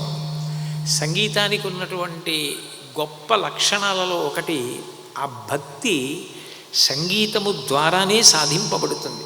శంకరాచార్యులు వారు శివానంద లహరిలో అంటారు, ఆనందాశ్రుభిరాతనోతి పులకం నైర్మల్యతశ్చాదనం వాచాశంఖముఖస్థితైశ్చ జఠరాపూర్తిం చరిత్రామృతై రుద్రాక్షైర్భసితేన దేవవపుషో రక్షాం భవద్భావనాపర్యంకే వినివేశ్య భక్తిజననీం భక్తార్భకం రక్షతి అంటారు. ఆ భక్తి తల్లి లాంటిది. ప్రత్యేకించి సంగీతమును అనుష్ఠించేవాళ్ళు, సంగీతం ఎప్పుడూ పాడుకోవడం అలవాటైన వాళ్ళు ఎవరుంటారో వాళ్ళు ఆ తాదాత్మ్యతని పొందుతారు. దివిసీమలోనే హరినాగభూషణం గారని ఒక సంగీత విద్వాంసులు ఉండేవారు.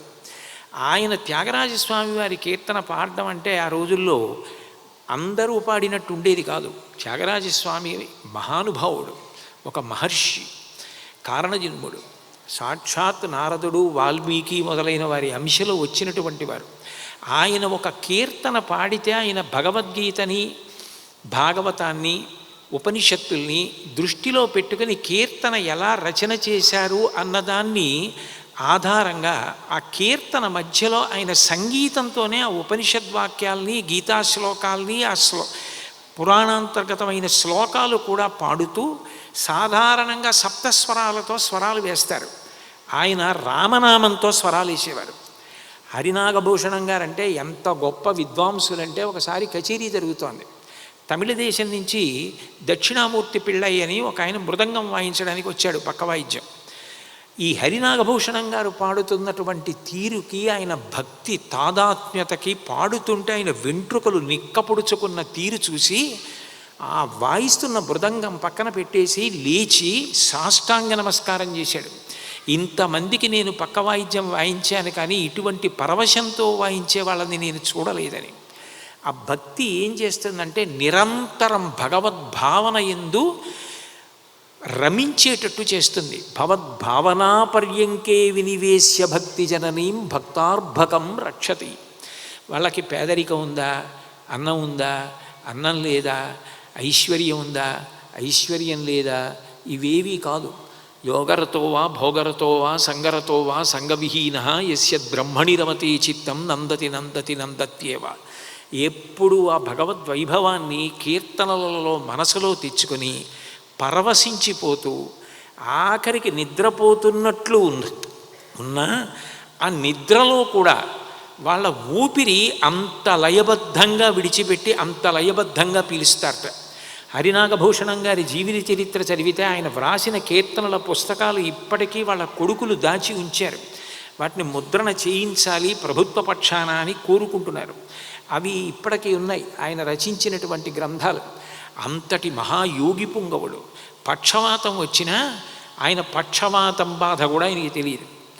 ఎప్పుడు ఆ సంగీతంలో అట్లా రమించిపోతుండేవారు. చిట్ట చివర ఇంకా ఊపిరి ఆగిపోతోంది, ఇక ఊపిరి అందట్లేదన్న సమయంలో చిట్ట చివర ఆతురత సన్యాసం తీసుకొని భారతీనందస్వామి అని పేరు పెట్టుకొని ఆయన భగవంతుడి మీద పాట పాడుతుండగా ఊపిరి ఆగిపోయింది. అంటే ఎంత గొప్ప విద్వాంసులో చూడండి. నేను సమయాన్ని దృష్టిలో పెట్టుకొని వారి జీవితం గురించి ఎక్కువ చెప్పలేకపోయినా కొద్దిగా మాత్రమే ఉదాహరిస్తున్నాను. అంటే వారు లేచి వచ్చి కూర్చున్నప్పుడు సంగీతం పాడడం కాదు, వారు నిద్రపోతున్నా, వారు లేచిన, తిరుగుతున్నా, మాట్లాడుతున్నా ఎప్పుడు మనసులో ఆ సంగీతం అలా తిరుగుతూనే ఉంటుంది. ఆ సంగీతం తిరుగుతుండడంలో ఆ ప్రశాంతత, దాని వలన ఉన్నదా లేదా, కష్టమా సుఖమా రోగమా భోగమా వీటితో ఏం సంబంధం లేదు. అంత ప్రశాంతమైన జీవితం గడపగలిగేవారు. నిజంగా అటువంటి మహానుభావులు ఎందరో. బాలమురళీకృష్ణ గారికి గురువుగారు పారుపల్లి రామకృష్ణయ్య పంతులు గారు. రామకృష్ణయ్య పంతులు గారి గురించి బాలమురళీకృష్ణ గారే చెప్పుకున్నారు. వెండి పున్నుకర్ర పట్టుకుని మా గురువుగారు తిరుగుతుండేవారు. నా చిన్నతనంలో నన్ను చెన్నై తీసుకెళ్లారు నా 12వ ఏట కచేరీకి. తీసుకెడుతున్నప్పుడు ఆ రోజుల్లో విజయవాడ నుంచి చెన్నై మెద్రాస్కి ప్యాసింజర్ ట్రైన్. అందులో పెడుతున్నప్పుడు నేను కిటికీ దగ్గర కూర్చుంటానని పేచీ పెడితే కళ్ళల్లో బొగ్గు నలుసులు పడతాయని వద్దని చెప్పి ఆయన కిటికీ దగ్గర కూర్చున్నారు. కాదు నేను కూర్చుంటానని మొరాయించి ఏడిస్తే నన్ను ఒళ్ళో కూర్చోపెట్టుకుని ఆ పొన్నుకర్ర చెయ్యిలా పెడితే చటుక్కున జారి పడి చెయ్యి దెబ్బతింటుందేమో అని పొన్నుకర్ర కిటికీ అద్దానికి అడ్డు పెట్టి పడిపోకుండా నా కళ్ళల్లోకి నలుసులు పడకుండా ఎప్పుడైనా ఆయన పక్కకి వాలి నలుసులు వస్తున్నాయనుకున్నప్పుడల్లా నా కళ్ళకి చేతులు అడ్డు పెట్టేవారు. అట్లా ఒళ్ళో కూర్చోపెట్టుకుని నన్ను కిటికీలోంచి చూపిస్తూ తీసుకెళ్లారు. ద్వారం వెంకటస్వామి నాయుడు గారిలాగా నేను వైలిన్ వాయిస్తే అందరూ చప్పట్లు కొడితే నన్ను లోపలికి తీసుకెళ్ళి నువ్వు వెంకటస్వామి నాయుడు గారిలాగే వైలిన్ వాయించిన నాయుడు గారి జ్ఞాపకం వచ్చారు, అచ్చు నాయుడు గారిలా వాయించాడంటారు తప్ప నీ బాణి అవదు. నీ అంత నువ్వుగా వాయించడం, నీ అంత నువ్వుగా పాడడం నేర్చుకోవాలి. సాహిత్యం తెలియకుండా ఎప్పుడూ పాట పాడవద్దు. సాహిత్యం తెలియకపోతే తప్పుగా విరిస్తే భావం చచ్చిపోతుంది. అప్పుడు ఆ కీర్తనకు అర్థం ఉండదు. సాహిత్యం అట్లా చనిపోకూడదు. ముందు భావం తెలుసుకుని పాట పాడని నాకు నేర్పిన మహాపురుషులు మా గురువుగారని చెప్పుకున్నారు. భక్తి సంగీతము, ఆ భక్తి ఎంత మోక్షస్థితికి తీసుకెడుతుందంటే పారుపల్లి రామకృష్ణయ్య పంతులు గారు వాళ్ళ గురువు గారికి ఆరాధనా ఉత్సవం చేస్తుండగా మనవడు పరిగెత్తుకొచ్చి తాతగారు గత 3 రోజుల నుంచి ఒక తెల్లటి పంది మధ్యాహ్నం వేళ వచ్చి కింద అరుస్తోందండి అన్నాడు. ఆయన అప్పుడే మడి కట్టుకుని ప్రసాదం తినడానికి వెడుతున్నారు. వచ్చింది పంది అన్నారు అని శిష్యులతో కలిసి మేడమించి కిందకి దిగి ఆ పందికి నమస్కారం చేశారు. ఆ శ్వేతవరాహంగా వచ్చింది సాక్షాత్ నారాయణమూర్తే. అందరూ చూస్తుండగా ఆయన ఆ జ్యోతి ఆ తెల్లటి పంది యందు ఐక్యమైపోయి కుడిచివి పైన పెట్టి పారుపల్లి రామకృష్ణయ్య పంతులు గారి శరీరాన్ని వదిలిపెట్టి బ్రహ్మైక్యం పొందారు. భక్తి ఎంత స్థితికి తీసుకెడుతుంది అంటే ఆధునిక సమాజంలో మనం తెలుసుకుంటున్న విద్వాంసులు ఇప్పటికీ విజయవాడలో 101వ సంవత్సరం అన్నవరం రామస్వామి గారు ఉన్నారు. వైలిన్ వాయిస్తారు. బాలమురళీకృష్ణ గారి పక్కన వైలిన్ వాయిస్తూ ఉండేవారు. ఈ హరినాగభూషణం గారు కీర్తన పాడుతూ పాడుతూ రారా రామా అని పాడుతూ చటుక్కును లేచి నిలబడి రారా రామా అంటే సభికులందరూ వెనక్కి తిరిగి చూసేవారట. అంటే రాముణ్ణి వచ్చేశాడు పిలుస్తున్నానని తాదాత్మ్యత. అంత తాదాత్మ్యతతో పాడితే అది విని ఇంటికి వెళ్ళిపోయిన వాళ్ళు కూడా ఇంకా రాముడు ఆ కీర్తనే మనసులో తిరుగుతుండేది. ఇక ఆయన పరిస్థితి ఎప్పుడూ ఆ సంగీతమే. నిద్రపోతున్నా కూడా ఊపిరి కూడా అంత లయబద్ధంగా అట్లా విడిచిపెట్టి అలా చేసేవారు. మాకు రామకృష్ణమూర్తి గారని యానం దగ్గర ఒక వేద విద్వాంసుడు ఉండేవారు. ఎన్ని దశాబ్దాలో పిల్లలకి వేదపాఠం చెప్పడమే పని ఆయనకి. ఆయన మాట్లాడుతూ కూడా ఇలా అంటుండేవారు. అంటే ఆ వేదం పాఠం చెప్పేటప్పుడు స్వరం చెప్పడం ఆయనకి అలవాటు అయిపోయింది. ఉదాత్త అనుదాత్త స్వరిత స్వరాలు. మాట కూడా వేదపాఠం చెప్తే ఎలా ఉంటుందో అలాగే స్వరంతో మాట్లాడినట్టే వచ్చేది ఆయన నోటి వెంట మాట. అంత అలవాటు పడిపోయింది. అట్లా సంగీతాన్ని ఉపాసన చేసినటువంటి భక్తి తత్పరులు ఉన్నారే, వాళ్ళు నిద్రపోతున్నా కూడా అంతే. వాళ్ళ మనసు ఎక్కడ తిరుగుతూ ఉంటుంది అంటే బ్రహ్మమునందే తిరుగుతూ ఉంటుంది. సదాశివ బ్రహ్మేంద్రులు కీర్తన చేస్తూ మానస సంచరరే బ్రహ్మణి మానస సంచరరే అని కీర్తన చేశారు. అసలు ఆ కీర్తన అలా అన్వయం అవుతుందా? అట్లా ఎవరైనా ఉంటారా అంటే సదాశివ బ్రహ్మేంద్రులే దానికి ఉదాహరణ. కానీ సదాశివ బ్రహ్మేంద్రుల దర్శనం మనం చేయలేదుగా. అట్లాంటి యోగి పుంగవుడు అటువంటి సంగీత విద్వాంసుడు ఉంటాడా అంటే ఉంటాడు సుమా అని చూపించడానికి ఆయన ఒక హరినాగభూషణం గారు ఎటువంటి వారో, ఒక పారుపల్లి రామకృష్ణయ్య పంతులు గారు ఎటువంటి వారో, అటువంటి విద్వాంసులు ఇప్పటికీ సమాజంలో ఉన్నారు. వాళ్ళు నిజానికి ఏ గుర్తింపు కోరుకోరు. వాళ్ళల్లా ఎంతసేపు సంగీతంలో రమించిపోతూ ఉండడం అంతే. వాళ్ళ దగ్గర శిష్యరికం చేసి నేర్చుకున్న వారు ఉన్నారే, వారు అదృష్టవంతులు. త్యాగరాజస్వామి దగ్గర శిష్యరికం చేసినట్టు, శ్యామశాస్త్రి గారి దగ్గర, దీక్షితార్ వారి దగ్గర శిష్యరికం చేసినట్టు అట్లా చేసి గురువుగారి యొక్క వైభవాన్ని శిష్యులు చెప్పగా తెలుసుకోవాలి తప్ప వారంత వారుగా వారు ఎప్పుడు ఏ గుర్తింపునూ కోరుకున్నవారు కారు. అంతటి మహాపురుషులైన సంగీత విద్వాంసులు అట్లా భగవంతుణ్ణి ఉపాసన చేసిన వారు చిట్ట చివరి ఊపిరిలో కూడా పరమాత్మని స్మరిస్తూ వారి జ్యోతి ఆయన ఎందే ఐక్యమైపోయింది. అందుకే మీకు సనాతన ధర్మంలో ఋషిపుంగవులైనటువంటి అరుణాచలం భగవాన్ రమణులు మొదలైన వారికి చిట్ట చివర జ్యోతి పైకి లేచి అందరూ చూస్తుండగా అరుణాచలానికి ప్రదక్షిణం చేసి అరుణాచలంలో ఐక్యమైపోయినట్టే సంగీత విద్వాంసులలో ఉన్న ఆత్మజ్యోతి కూడా చిట్ట చివర భగవన్నామని చెప్తుండగా పైకి లేచి వెళ్ళి భగవంతుని యందు ఐక్యం అవ్వడం ఎందరో చూశారు. అంతవరకు ఎందుకు ముత్తుస్వామి దీక్షితారు ముదం దేహి మీనాక్షి అన్న కీర్తన చేస్తూ పశుపాశ విమోచని అని పాడుతుండగా శిష్యులు చూస్తుండగా ఆయనలో ఉన్నటువంటి జ్యోతి పూజామందిరంలో ఉన్న కామాక్షి అంత ఐక్యమైంది. భారతీయ సంగీతం ఎంత గొప్పదో నిద్రపోతూ కూడా వాళ్ళు ఎలా ఉపాసన చెయ్యగలరో. ఒక యోగి, ఒక ఉపాసన చేసే వ్యక్తి ఎప్పుడూ బ్రహ్మమునందు ఇట్లా రమిస్తూ ఉంటాడో సంగీతము ద్వారా అట్లా రమిస్తారు అని చెప్పడానికి సదాశివ బ్రహ్మేంద్రుల యొక్క కీర్తనని ఎంత అందంగా వాడుకుని ఆయన సంగీతోపాసన చేసేటటువంటి విద్వాంసుల యొక్క స్థితిని ఆవిష్కరించారు. ఎక్కడ పుడతాడండి అటువంటి దర్శకుడు? మన తెలుగువాడు అవడం మనకి గర్వకారణం కాదు. నిజానికి మన పిల్లలందరికీ మనం చెప్పద్దు, చూడండిరా విశ్వనాథ్ గారి చలనచిత్రాలు, చూడండిరా ఆయన దర్శకత్వ ప్రతిభ, చూడండి ఆయన సంగీతానికి చేసిన పట్టాభిషేకం, ఎంతమంది జీవిత చరిత్రలు చదివారో, ఎన్ని విన్నారో, ఎన్ని రాత్రులు నిద్రపోకుండా ఆలోచించారో. ఇందాక వారి ధర్మపత్ని గారు చెప్పారే, అన్నం తింటున్నట్టు ఉండేవారు కానీ ఏం ఆలోచిస్తూ ఉండేవారో తెలియదన్నారు. ఎన్ని రాత్రులు ఋషి అయి ఆలోచిస్తే అటువంటి సన్నివేశాలు తీసుకొచ్చారో. ఇవాళ ఆయన సంస్మరణ సభ కాబట్టి స్మృత్యంజలిగా కనీసం ఒక్క 4 కీర్తనలైనా సంగీతము భక్తి చెప్పుకుంటూ చూడకపోతే అర్ధరహితం అయిపోతుంది సభ. ఏది మానస సంచరరే బ్రహ్మణి మానస సంచరరే.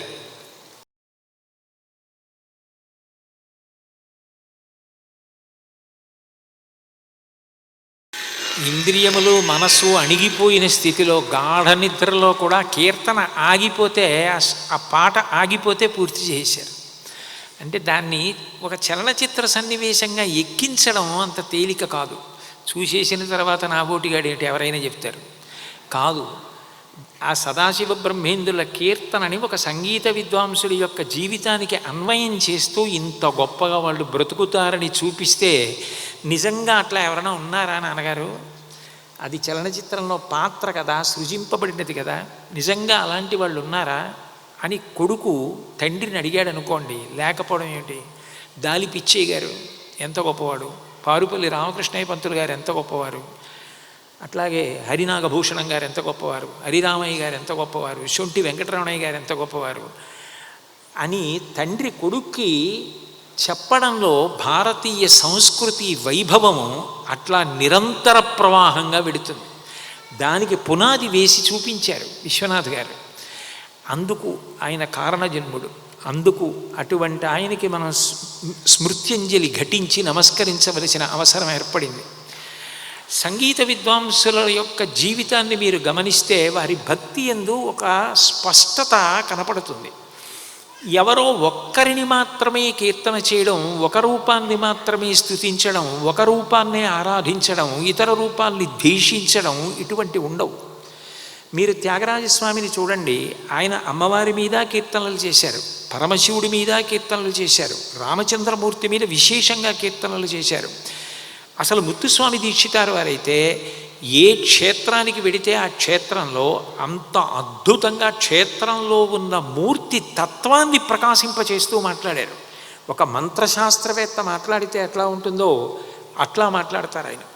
వాతాపి గణపతిం భజేహం దగ్గర నుంచి ఆయన ఎవరి గురించి మాట్లాడినివ్వండి, కంచి కామాక్షి గురించి మాట్లాడితే ఏదో కూర్చున్న మూర్తిని మాత్రమే దర్శనం కాదు, కుంజరగమనే అని అమ్మవారు కదిలితే ఏనుగులా ఎట్లా నడుస్తుందో కూడా దర్శించి చెప్పగలరు. ఆరాధన యందు ఉన్న విశేషాన్ని చెప్పగలరు. అంత భక్తి కలిగినటువంటి సంగీత విద్వాంసుడు కూడా ఒక బాగా పరిణితి చెందినటువంటి యోగి, విద్వాంసుడు, భక్తుడు, జ్ఞాని ఎట్లా కీర్తన చేస్తాడో అట్లాగే కీర్తన చేస్తాడు. శంకరాచార్యులు వారు చూడండి, మీనాక్షి పంచరత్నం చేస్తారు, ఆంజనేయ పంచరత్నం చేస్తారు, కృష్ణ పంచరత్నం చేస్తారు, లలితా పంచరత్నం చేస్తారు, మహేశ్వర పంచరత్నం చేస్తారు. ఇంతమంది దేవతల మీద ఆయన స్తుతి పాఠాలు అందించారు. ఆయనకి అవన్నీ కూడా ఒక ప్రమిదలో వెలుగుతున్న అనేక జ్యోతులు. తత్వతః ఆ జ్యోతులన్నీ ఒకటే అగ్ని, కానీ అన్ని దీపాలు వెలుగుతుంటే ఎంతో అందంగా ఉంటుంది.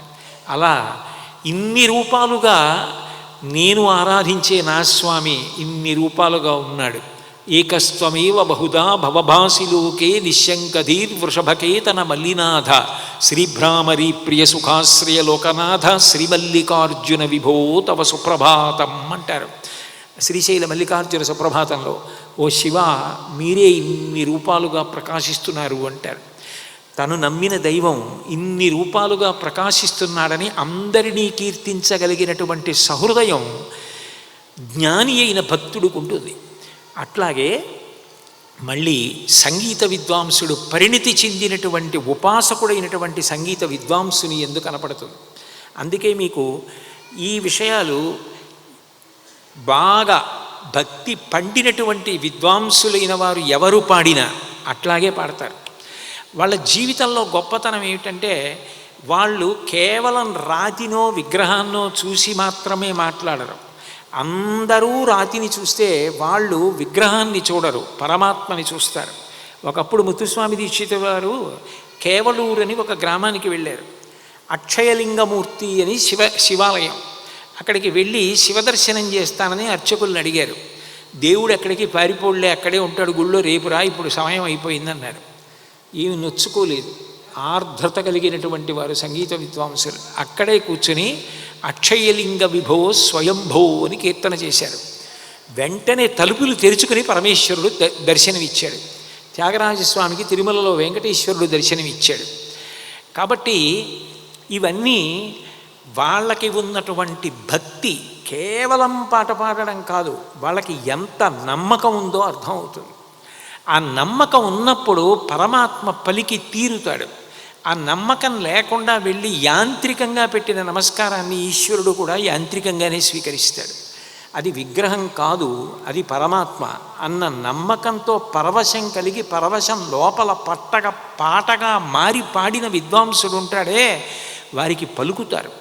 దీక్షితుల వారి యొక్క జీవితంలో ఒకప్పుడు ఒక క్లిష్టమైన సన్నివేశం జరిగింది. ఇంట్లో తినడానికి కూడా ఏమీ లేదు. దీక్షితుల వారు పట్టించుకోరు, ఎప్పుడూ ఏదో హాయిగా కీర్తన పాడుకుంటూ ఉంటారు.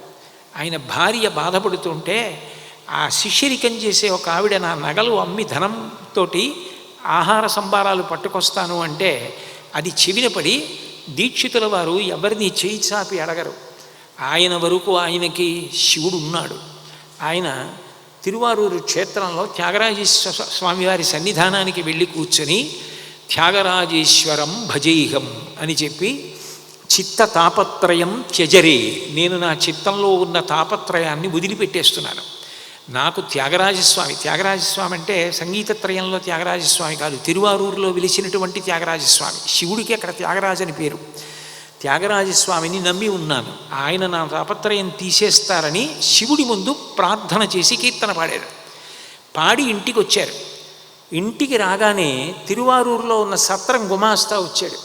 అయ్యా, ఎవరో జమీందారు గారు వస్తున్నారు పెద్ద పరివారంతోనని 3 రోజులు వారు ఉండడానికి తినడానికి కావలసినన్ని సంభారాలు తెప్పించాం, కానీ వారు రావట్లేదని తెలిసింది. మీ వంటి భక్తులకి ఇస్తే సద్వినియోగం అవుతుందని పట్టుకొచ్చాను, తీసుకోండి అని సంభారాలన్నీ ఇంట్లో దింపి వెళ్ళిపోయాడు. ఆయన వెంటనే మళ్ళీ త్యాగరాజస్వామి వారికే కృతజ్ఞత చెప్తూ మళ్ళీ కీర్తన పాడుకున్నారు. వాళ్ళు పిలిస్తే పలికాడు. ఎందుకంటే వాళ్ళు రాతిని చూడలేదు, వాళ్ళు విగ్రహాన్ని చూడలేదు. వాళ్ళు విగ్రహం కాదు, ఇది పరమాత్మ అని పరిపూర్ణమైనటువంటి భక్తి భావనతో నమ్మి పిలిచారు. ఆ నమ్మి పిలవడంలో ఒక సంగీత విద్వాంసుడు పిలిస్తే ఆ కీర్తన ఎంత మధురంగా ఉంటుందో, ఆ వినడం కూడా అంత సంతోషంగా ఉంటుంది. మీరు మొన్న ఇదే ప్రాంగణంలో నాదరామాయణం కార్యక్రమం జరిగినప్పుడు మల్లాది సూరిబాబు గారిని చూశారు. ఇంచుమించుగా 80 సంవత్సరాల వయస్సు. ఇప్పటికీ ఏ కీర్తన అనండి దాన్ని అందుకుంటారు. నేను ఆయన్ని కలవడానికి గౌరవార్థం ఆయన విడిదికి వెళ్ళినప్పుడు ఆయన నవగ్రహ కీర్తనల్లో ఆ రోజుకి సంబంధించిన కీర్తన వింటున్నారు. వింటూ నాతో ఓ మాట అన్నారు, ఇది మాకు దీక్షితుల వారు పెట్టిన భిక్ష. ఏ రోజు ఏ కీర్తన వినాలో ఆ కీర్తన నేను ఒకసారి పాడుకుంటూ ఉంటాను, కోటేశ్వరరావు రండి కూర్చోండి మాట్లాడుకుందామని ఏదో కూర్చోబెట్టి మాట్లాడారు. ఎప్పుడో ఒకప్పుడు ఆయన దగ్గర ఉన్నటువంటి ఒక శిష్యుడు ఆ మద్దలం ఏదో ఇరియప్ప అని ఆయనకి రుగ్మత వస్తే, శూలవ్యాధి వస్తే అది తగ్గడానికి గురుగ్రహాన్ని శనీశ్వర గ్రహాన్ని ప్రసన్నం చేసుకోమంటే అప్పుడు ఆ 2 గ్రహాల మీద కీర్తనలు రాశారు. అది పాడుకుంటే తగ్గిపోయింది శిష్యుడికి. అప్పుడు మిగిలిన గ్రహాల మీద కూడా కీర్తనలు రాశారు. ఇప్పటికీ ప్రతిరోజు ఆ గ్రహానికి సంబంధించిన కీర్తన వినేవాళ్ళు నాకు ఎంతోమంది తెలుసు. అంటే సంగీత విద్వాంసులు కూడా ఋషులు పెట్టినట్టు భిక్ష పెట్టారు. వాల్మీకి మహర్షి ఆదిత్య హృదయాన్ని ఇవ్వడం వల్ల ఇవాళ ఆదిత్య హృదయం పారాయణ చేసి ఎందరో ఆరోగ్యాన్ని పొందినట్టు, జయమంత్రాన్ని చదువుకుని జయాన్ని పొందినట్టు, వ్యాసుడు విరాట పర్వంలో ఇచ్చిన దుర్గాస్తుతిని చదువుకుని ప్రమాదాల్ని గట్టెక్కినట్టు, దీక్షితారు వారు ఇచ్చినటువంటి నవగ్రహ కీర్తనలు పాడుకుని గ్రహ సంబంధమైన దోషములను గట్టెక్కుతున్న వాళ్ళు ఎందరో ఉన్నారు. కాబట్టి వాళ్ళు కూడా గురుతుల్యులైనటువంటి వారు.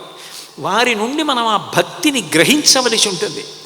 వారు ఒక భక్తుడు ఎట్లా ప్రవర్తిస్తాడో, అంటే నా ఉద్దేశంలో మంత్రవేత్త అయిన భక్తుడు ఎట్లా ప్రవర్తిస్తాడో సంగీత విద్వాంసుడి ప్రవర్తన కూడా అట్లాగే ఉంటుంది. వాళ్ళు కూడా భగవంతుణ్ణి అలాగే పిలుస్తారు, అంత ఆర్తితో పిలుస్తారు, అంత స్వాతంత్రంతో పిలుస్తారు. ఆ పిలిచేటప్పుడు ఇక అరబరికలేం ఉండవు. అది విగ్రహము అని వాళ్ళకు ఉండదు. ఆ ఆపత్కాలమునందు నువ్వు తప్ప మాకు శరణ్యము లేడు. చతుర్విధా భజంతే మాం జనా సుకృతినోర్జన అర్థో జిజ్ఞాసు రద్ధార్థి జ్ఞానీచ భరతర్షభ అంటాడు కదా గీతాచార్యుడు. ఇప్పుడు నేను ఆపదలో ఉన్నాను, నువ్వు తప్ప నన్ను రక్షించేవాళ్ళు లేరు అని ఆ పిలిచేటప్పుడు అంత స్వతంత్రంగా చూసే వాళ్ళకి పిచ్చివాళ్ళ కనపడచ్చు. ఆయన వరకు ఆయనకి లోపల ఉన్నది విగ్రహం కాదు, భగవంతుడే. ఒకప్పుడు దీక్షితారు వారు పిలిచారు త్యాగరాజు గారిని అలాగా.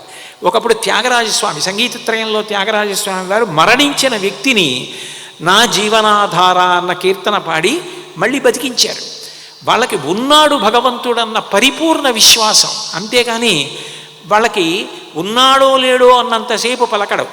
ఉన్నాడో లేడో అన్న భావన నుంచి ఉన్నాడన్న భావనకి వెళ్ళిపోయిన తర్వాత అప్పుడు ఏం చేస్తాడు? దిగిరా రా దిగిరా అని. అది విగ్రహం కాదు, ఈశ్వరుడే.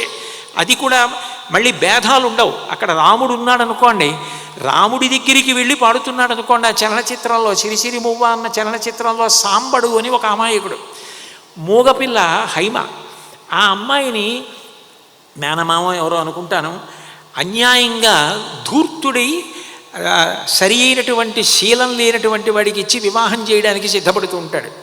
ఎవరికి చెప్పినా వినరు. ఆ సాంబడికి తెలుసు ఆ పెళ్లి కొడుకు మంచివాడు కాదని. ఎవరికి చెప్పినా వినరు. ఆయన చేతిలో డబ్బే తీసి ఆయన్ని ఎడాపెడా కొట్టి బయటికి లాగేస్తూ ఉంటారు. ఆ పెళ్లి కూతురు మేనమామ కాళ్ళు పట్టుకుంటాడు, చెయ్యి పట్టి బరబరా ఈడ్చి వీధిలోకి తోసేస్తాడు. విచిత్రం ఏంటంటే విశ్వనాథ్ గారు మహానుభావుడు, సంగీత విద్వాంసుల యొక్క జీవితాలని ఎంత పట్టుకున్నారు. లోపల రాముడు, బయట నటరాజస్వామి గుళ్ళో. ఆయన ముందు ఆ సాంబడు ఇక ఎవరు ఆదుకునేవాళ్ళు లేదు. కాబట్టి రాముణ్ణి పిలుస్తున్నాడు. ఏదో చాలా బాధతోటి ఓ చెట్టు దగ్గరికి ఎక్కడికో వెళ్ళి కూర్చుని పాడడం కాదు. నువ్వు విగ్రహం కాదని నా నమ్మకం, కాబట్టి రా దిగిరా, దివి నుంచి భువికి దిగిరా అంటూ రాతి బొమ్మకు రవ్వలు పొదిగి రామహరే శ్రీరామహరే అని పట్టిన హారతి చూస్తూ ఏమీ పట్టనట్టు కూర్చుంటే చాలదు. నువ్వు దిగి రాకపోతే నాకు వచ్చిన నష్టమేం లేదు. నువ్వు ఉన్నావని ఎవరు నమ్మరు. రాతి బొమ్మకి రవ్వలు తొడిగి హారతులు పడితే మేము కళ్ళకద్దుకుంటున్నావు అనుకుంటారు. నేను నమ్మాను నువ్వు ఉన్నావని. నువ్వు రా. ఎందుకు రావాలో తెలుసా? సీతమ్మ కోసం ఒకప్పుడు అరణ్యవాసంలో వెళ్ళి సముద్రానికి సేతువు కట్టి రావణాసుడితో యుద్ధం చేసి సీతమ్మని తెచ్చుకున్నావే, ఈ హైమ ఈ పిల్లకి ఆ సీతమ్మకి ఏమిటి తేడా? అలనాటి ఆ సీత ఈనాటి దేవత, శతకోటి సీతల కలబోత ఈ దేవత. శతకోటి సీతలు కలబోస్తే అంత అమాయకత్వం, అంత మంచి పిల్ల ఈ పిల్ల. రామచంద్రుడా కదలిరా, రామబాణమే వదలరా, ఈ ఘోరకలిని మాపరా, ఈ క్రూర బలిని ఆపరా అని రాముడే అక్కడ ఉంటే ఎలా పిలుస్తాడో అంత ఆర్తిగా పిలిస్తే అతన్ని వీధిలోకి ఈడ్చేసి తీసుకొచ్చి పారేస్తే ఆ రాముడు ఈ నటరాజు వేరువేరు కాదు. కానీ నిజంగా ఈ సందర్భంలో వేటూరు సుందరరామూర్తి గారి పాదాలకు కూడా నమస్కారం చేయాలి. దీక్షితుల వారు వాళ్ళు ఎట్లా అయితే శివకేశవ అభేదం పాటించారో అట్లా సందర్భాన్ని ఎలా వాడుకున్నారో. ఏ సీతమ్మ కోసం రాముడు అంత దూరం వెళ్ళి సీతమ్మని తెచ్చుకోవాలా రాముడితో యుద్ధం చేసి? అట్లా ఒకప్పుడు పార్వతీదేవి ఆ దక్షుడు యజ్ఞం చూడటానికి వెడితే దక్షుడు అవమానం చేస్తే యోగాగ్ని యందు శరీరం విడిచిపెట్టేస్తే నువ్వు ఆ రోజున జట పెరికి కైలాస పర్వతం మీద ఉన్న శిలకేసి కొడితే అందులోంచి అబ్రంలిహాదభ్ర విభ్రమ భ్రభ్రమ కృందీల దీర్ఘ శరీరమర వీరభద్రుడు దయించి దక్షయజ్ఞ ధ్వంసం చేసేలా నీ భార్య మీద అంత ప్రేమ చూపించావే, అంత అమాయకురాలు బలైపోతుంటే ఊరుకుంటావా శివ? కాబట్టి నటరాజా శత సహస్ర రవితేజ నటగాయక వైతాళిక మునిజన భోజ దీనావన భవ్యకళా దివ్యపదాంభోజ చిరిసగమై రసజగమై చలగిన నీ చెలి ప్రాణము బలిపశువై యజ్ఞవాటి వెలిబూడిద అయిన క్షణము. నీలో సగమైన పార్వతీదేవి ఒకనాడు ఆ దక్షయజ్ఞంలో బూది అయిపోతే సతీ వియోగము సహించక దుర్మతియౌ దక్షుని మదమడంచగా ఢమ ఢమ ఢమ ఢమ ఢమరుకధ్వనుల నవక చమక యమ గమక లయంకర సకల లోక జర్జిరిత భయంకర వికట నటస్పట విస్ఫులింగముల వెలయ తాండమవు సరిపిన నీవే. శిలవే అయితే పగిలిపో, శివుడే అయితే రగిలిపో. నువ్వు శిలవైతే పగిలిపో, నువ్వు శిలవి కాదు, నువ్వు శివుడవు, నాకు నమ్మకం, రగిలిపో రా. పోలీసులు వచ్చారు. ఎవరి రూపంతో అయితేనే కావలసింది రక్షణ. వచ్చి వెంటనే ఆ పెళ్లి కుమారుణ్ణి నిర్బంధించారు, ఆమెను రక్షించారు. అప్పటి వరకు లేని పూనిక ఆమె తండ్రి యందు వచ్చేసింది. ఒక్కసారి ఆ మేనమామని తోసి పారేసి పక్షవాతంతో ఉన్నవాడు ఒక్క చేత్తో ఆ పెళ్లి కూతుర్ని తీసి రక్షించుకుని పక్కన తీసుకుపోయాడు. అక్కడ మొదలైపోయింది ఆ భావప్రచోదనం దగ్గర. అప్పటి వరకు ఊరుకున్నవాడు ఆ సాంబడి ఆవేదన చూసి ఈశ్వర శక్తి ప్రవేశించింది. సంగీత విద్వాంసులు బొమ్మలు చూడరు, భగవంతుణ్ణి చూస్తారు, భేదం పాటించరు. దాన్ని ఒక చలనచిత్రానికి ఒక అమాయకుడి ద్వారా ఎంత బాగా తీసుకొచ్చారండి. ఏమని చెప్పగలం? ఎక్కడ సరిపోతాయి విశ్వనాథ్ గారి గురించి చెప్పడానికి మాటలు? ఆ మహానుభావుడికి చెయ్యగలిగింది 2 చేతులు ఎత్తి నమస్కారం చేయగలం అంతే.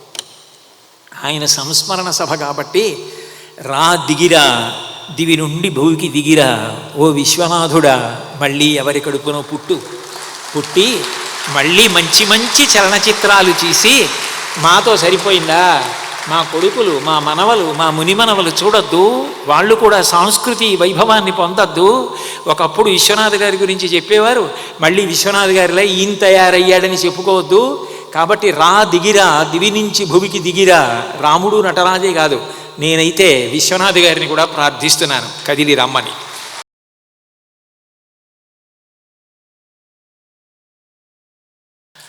మహాసాహసం అని ఒకటి ఉంటుంది. అంటే అసలు అటువంటి సంకల్పం చేయడం కూడా చాలా కష్టం. ఏ సంకల్పం చేయడం కూడా చాలా కష్టమో అది మహత్తరమైన విషయం. అందుకే రామాయణంలో సుందరకాండ మొదలు పెడుతూనే మహర్షి ఈయేష పదమన్వేష్టం చారణాచరితే పది అంటారు. అసలు 100 యోజనముల సముద్రాన్ని దాటి రాక్షసుల చేత పరివేష్టితమైనటువంటి లంకాపట్టణంలో బంధీకృతురాలైన సీతమ్మని నేను వెళ్ళి జాడ కనిపెట్టి వస్తానని సంకల్పం కూడా ఎవ్వరూ చెయ్యరు. అటువంటి సంకల్పం చేసి హనుమ బయలుదేరుతున్నారంటారు. అట్లా ఎవరు అంత సాహసం చేయడానికి సిద్ధపడరు కూడా. అటువంటి సాహసం చేసి ఒక మహత్తరమైనటువంటి సన్నివేశాన్ని చలనచిత్రంలోకి తీసుకురావాలి అంటే అంత చిన్న విషయం కాదు. త్యాగరాజస్వామి పరమశివుడి గురించి మాట్లాడుతూ నాదతను మనిషం శంకరం అంటారు. నాదతను మనిషం అంటే పరమశివుడి యొక్క శరీరం ఏది అంటే నాదము.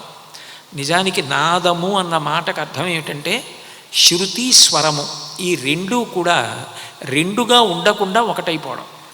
ఒకటైపోయి ఎక్కడ నుండి శబ్దము ఉత్పన్నమవుతోందో అక్కడే లయమైపోవడం. అక్కడ యోగి నాదయోగి అవుతాడు. ఇప్పటి వరకు ఆయనలోంచి శబ్దం బయటికి వచ్చింది. ఆ శబ్దం బయటికి వచ్చినది తనని తాను రమింపచేస్తూ ఉంటుంది. ఆ శబ్దం ఇతరులను రమింపచేస్తుంది సంగీతం కాబట్టి. కానీ ఇన్ని శబ్దాలు ఎక్కడి నుంచి వస్తున్నాయో అక్కడ ఉన్నాడు శివుడు. నాదతను మనిషం శంకరం. లోపలికి వెళ్ళి యోగి ఆ దర్శనం చేసినప్పుడు ఆ నాదమునందు అన్నీ అణిగిపోవాలి కాబట్టి ఇక పాట ఉండడానికి వీల్లేదు. మౌనం. ఆ మౌనంలో ఇక ఏమీ ఉండదు. అది నాదోపాసకుడైనటువంటి వ్యక్తి ఎట్లా లోపలికి వెళ్ళి మౌనంలో నాదతనువుతో ఉన్నటువంటి శివదర్శనం చేయగలిగాడన్న దానికి ప్రతీక. దాన్ని చలనచిత్రంలో వెండితెర మీదకి ఎక్కించమంటే అది సాధ్యం కాదు. త్రివేణి సంగమంలో ఒక్కొక్కసారి చలనచిత్ర రంగంలో కూడా మహానుభావులు అందరూ కలుస్తూ ఉంటారు. వేటూరి సుందరరామమూర్తి గారు, సిరివెన్నెల సీతారామశాస్త్రి గారు, కె విశ్వనాథ్ గారు, ఇట్లాంటి వాళ్ళందరూ ఒక సమయంలో కలిసి అటువంటి గొప్ప గొప్ప పాటలు వచ్చాయి. ఆ నాదతలు మనిషం శంకరం అన్న ఆ పాటనే ఆధారం చేసుకుని, త్యాగరాజస్వామి వారి కీర్తననే ఆధారం చేసుకుని వేటూరి సుందరరామమూర్తి గారు కూడా శంకరాభరణం కోసం పాట రాశారు. ఆ పాట రాసినప్పుడు అందులో శంకర శాస్త్రి గారు కచేరీ చేస్తున్నప్పుడు ఆయనని తప్పుగా అర్థం చేసుకుని అక్కడ పక్కన కూర్చున్న పక్క వాయిద్యాల వాళ్ళు కూడా లేచి వెళ్ళిపోయారు. వెళ్ళిపోతే వాళ్ళకి ఏం కావాలి అంటే ఆయన ఎంత యోగి పురుషుడు, ఆయనది ఎంత ఆర్ద్రత, ఎంత దయ కలిగిన వాడు, ఎందుకు ఒక ఆపన్నురాలైన స్త్రీని రక్షించాడు, ఇవి అక్కర్లేదు. ఒక స్త్రీని పక్కన కూర్చోబెట్టుకున్నాడు, అంతే లోకం చూడగలరు. కాబట్టి ఇప్పుడు వాళ్ళందరూ వెళ్ళిపోయారు. ఆయన పాటకి సహకరించడం కూడా మానేశారు, వినేవాళ్ళు కూడా లేరు. శివాలయంలో ఉన్నది ఎవరంటే శివలింగం ఉంది, పాడుతున్నటువంటి యోగి ఉన్నాడు. ఆయన ఏం బెంగ పెట్టుకోలేదు. వాళ్ళందరూ పోయిన వాళ్ళందరూ ఎవరో తెలుసా? క్షుద్రులెరుగని రుద్రవీణ నిర్నిద్రగానమిది విని తరించరా అవధరించరా. ఎంత ధైర్యం అండి! శివ ఎవరు పాడతారా ఇలా? ఇది క్షుద్రులెరుగని రుద్రవీణ నిర్నిద్రగానమిది. అనాహత చక్రం కదూ, ఒకరు చెప్తే ఆగిపోదు. ఓ గుండె విశ్రాంతి తీసుకో అంటే అదేం తీసుకోదు. అది తీసుకుందాం అనుకున్నప్పుడు మనం అడిగిన పని చేయదు. కాబట్టి క్షుద్రులెరుగని రుద్రవీణ నిర్నిద్రగానమిది. ఇది సోహం, ఊపిరి తీస్తే విడిచిపెడితే ఎప్పుడు లోపల భగవంతుని యొక్క పాద మంజీరముల శబ్దములు వినబడగలిగినటువంటి యోగితత్వం కలిగిన వాడిని. నా తత్వం వాళ్ళకేమర్థమవుతుంది? కాబట్టి వాళ్ళు వెళ్ళిపోయారు. క్షుద్రులెరుగని రుద్రవీణ నిర్నిద్రగానమిది విని తరించరా. మిగిలిన వాడివి శివ నువ్వే, కాబట్టి అదృష్టం విను, ఎవరు లేరు. అవధరించరా, నన్ను ధన్యుణ్ణి చెయ్యి. ఇప్పుడు శివుడు విన్నాడని ఏమిటి అంటే ఆ యోగి పరవశం. వాళ్ళు వెళ్ళిపోయారని ఆయనకేం బాధలేదు. ఆయన బయటకు వచ్చాడు, మెరుపు మెరిసింది, ఉరిమింది, చినుకు పడింది. మెరిసే మెరుపులు మురిసే పెదవుల చిరుచిరు నవ్వులు కాబోలు, ఉరిమే ఉరుములు సరిసరి నటలల సిరిసిరి మువ్వలు కాబోలు. పరమశివుడు పొంగిపోయాట. అబ్బా ఏం పాడుతున్నావురా అని ఆనందపడిపోయి కూర్చున్నవాడు లేచాట. లేచి తాండవం మొదలెట్టాట ఆ పాటకి. ఆయన చిరునవ్వులు నవ్వాట. ఆయన నవ్వులు ఏమైపోయాయంటే మెరిసే మెరుపులు మురిసే పెదవుల చిరుచిరు నవ్వులు కాబోలు. నువ్వు చిన్న నవ్వు నవ్వుతుంటే ఆ దంత కాంతి అదిగో ఆ మెరుపుల్లో వచ్చిందిలా ఉంది. ఉరిమే ఉరువులు సరిసరి నటనల సిరిసిరి మువ్వలు కాబోలు. నువ్వు నాట్యం చేస్తుంటే నీ పాదములకున్న మంజీరములకున్న ఆ మువ్వల చప్పుడులో ఉంది ఆ ఉరుములు.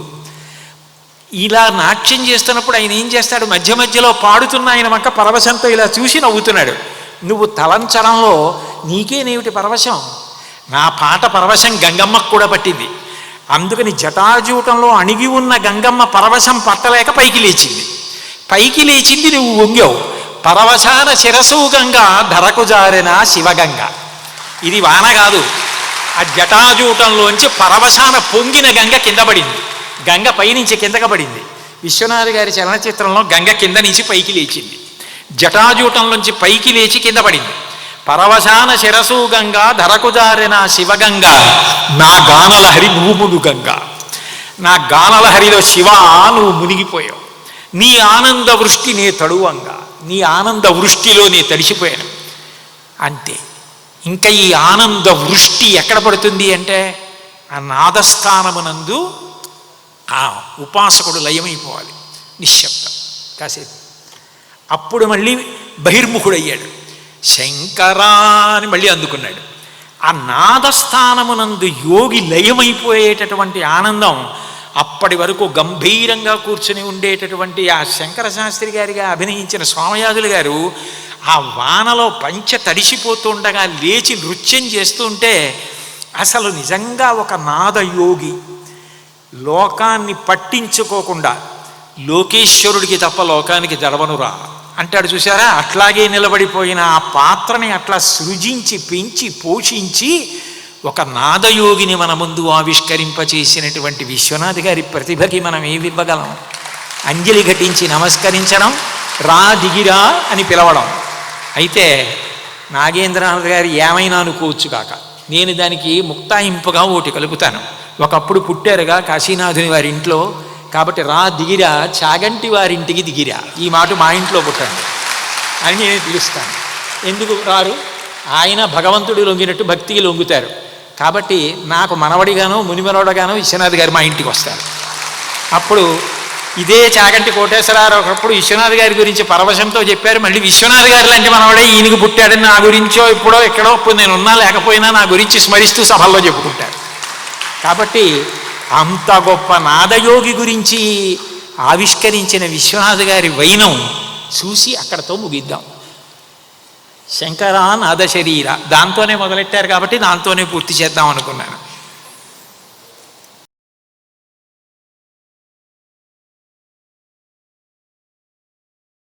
ఆ మహానుభావుడి గురించి, ఆయన దర్శకత్వ ప్రతిభ గురించి నాకన్నా ఎంతో తెలిసినవారు, ఆయనతో కలిసి తిరిగినవారు, ఆయనతో భావాలు పంచుకున్నవారు సభలో ఎందరో ఉన్నారు. అయినా కూడా కేవలం ఆయన మీద నాకున్నటువంటి భక్తి చేత నేను చెప్పిన మాటలు ఇంత ప్రేమగా ఇంతసేపు విన్న మీ అందరికీ నా హృదయపూర్వక కృతజ్ఞతలు తెలియచేసుకుంటూ, మొట్టమొదటి ఈ సభకే నన్ను ఆహ్వానించి వారికి నా ఎందున్నటువంటి గౌరవాన్ని ప్రకటించిన మాన్యులు కాశీనాథుని విశ్వనాథ్ గారి యొక్క కుమారుడు అంటే ఆత్మావై పుత్రనామాసి, ఆయన స్వరూపమే. నాగేంద్రనాథ్ గారికి, మిగిలిన కుటుంబ సభ్యులకి నా హృదయపూర్వక కృతజ్ఞతలు తెలియచేసుకుంటూ ఇక్కడితో పూర్తి చేస్తున్నాను. స్వస్తి. శుభం భూయాత్.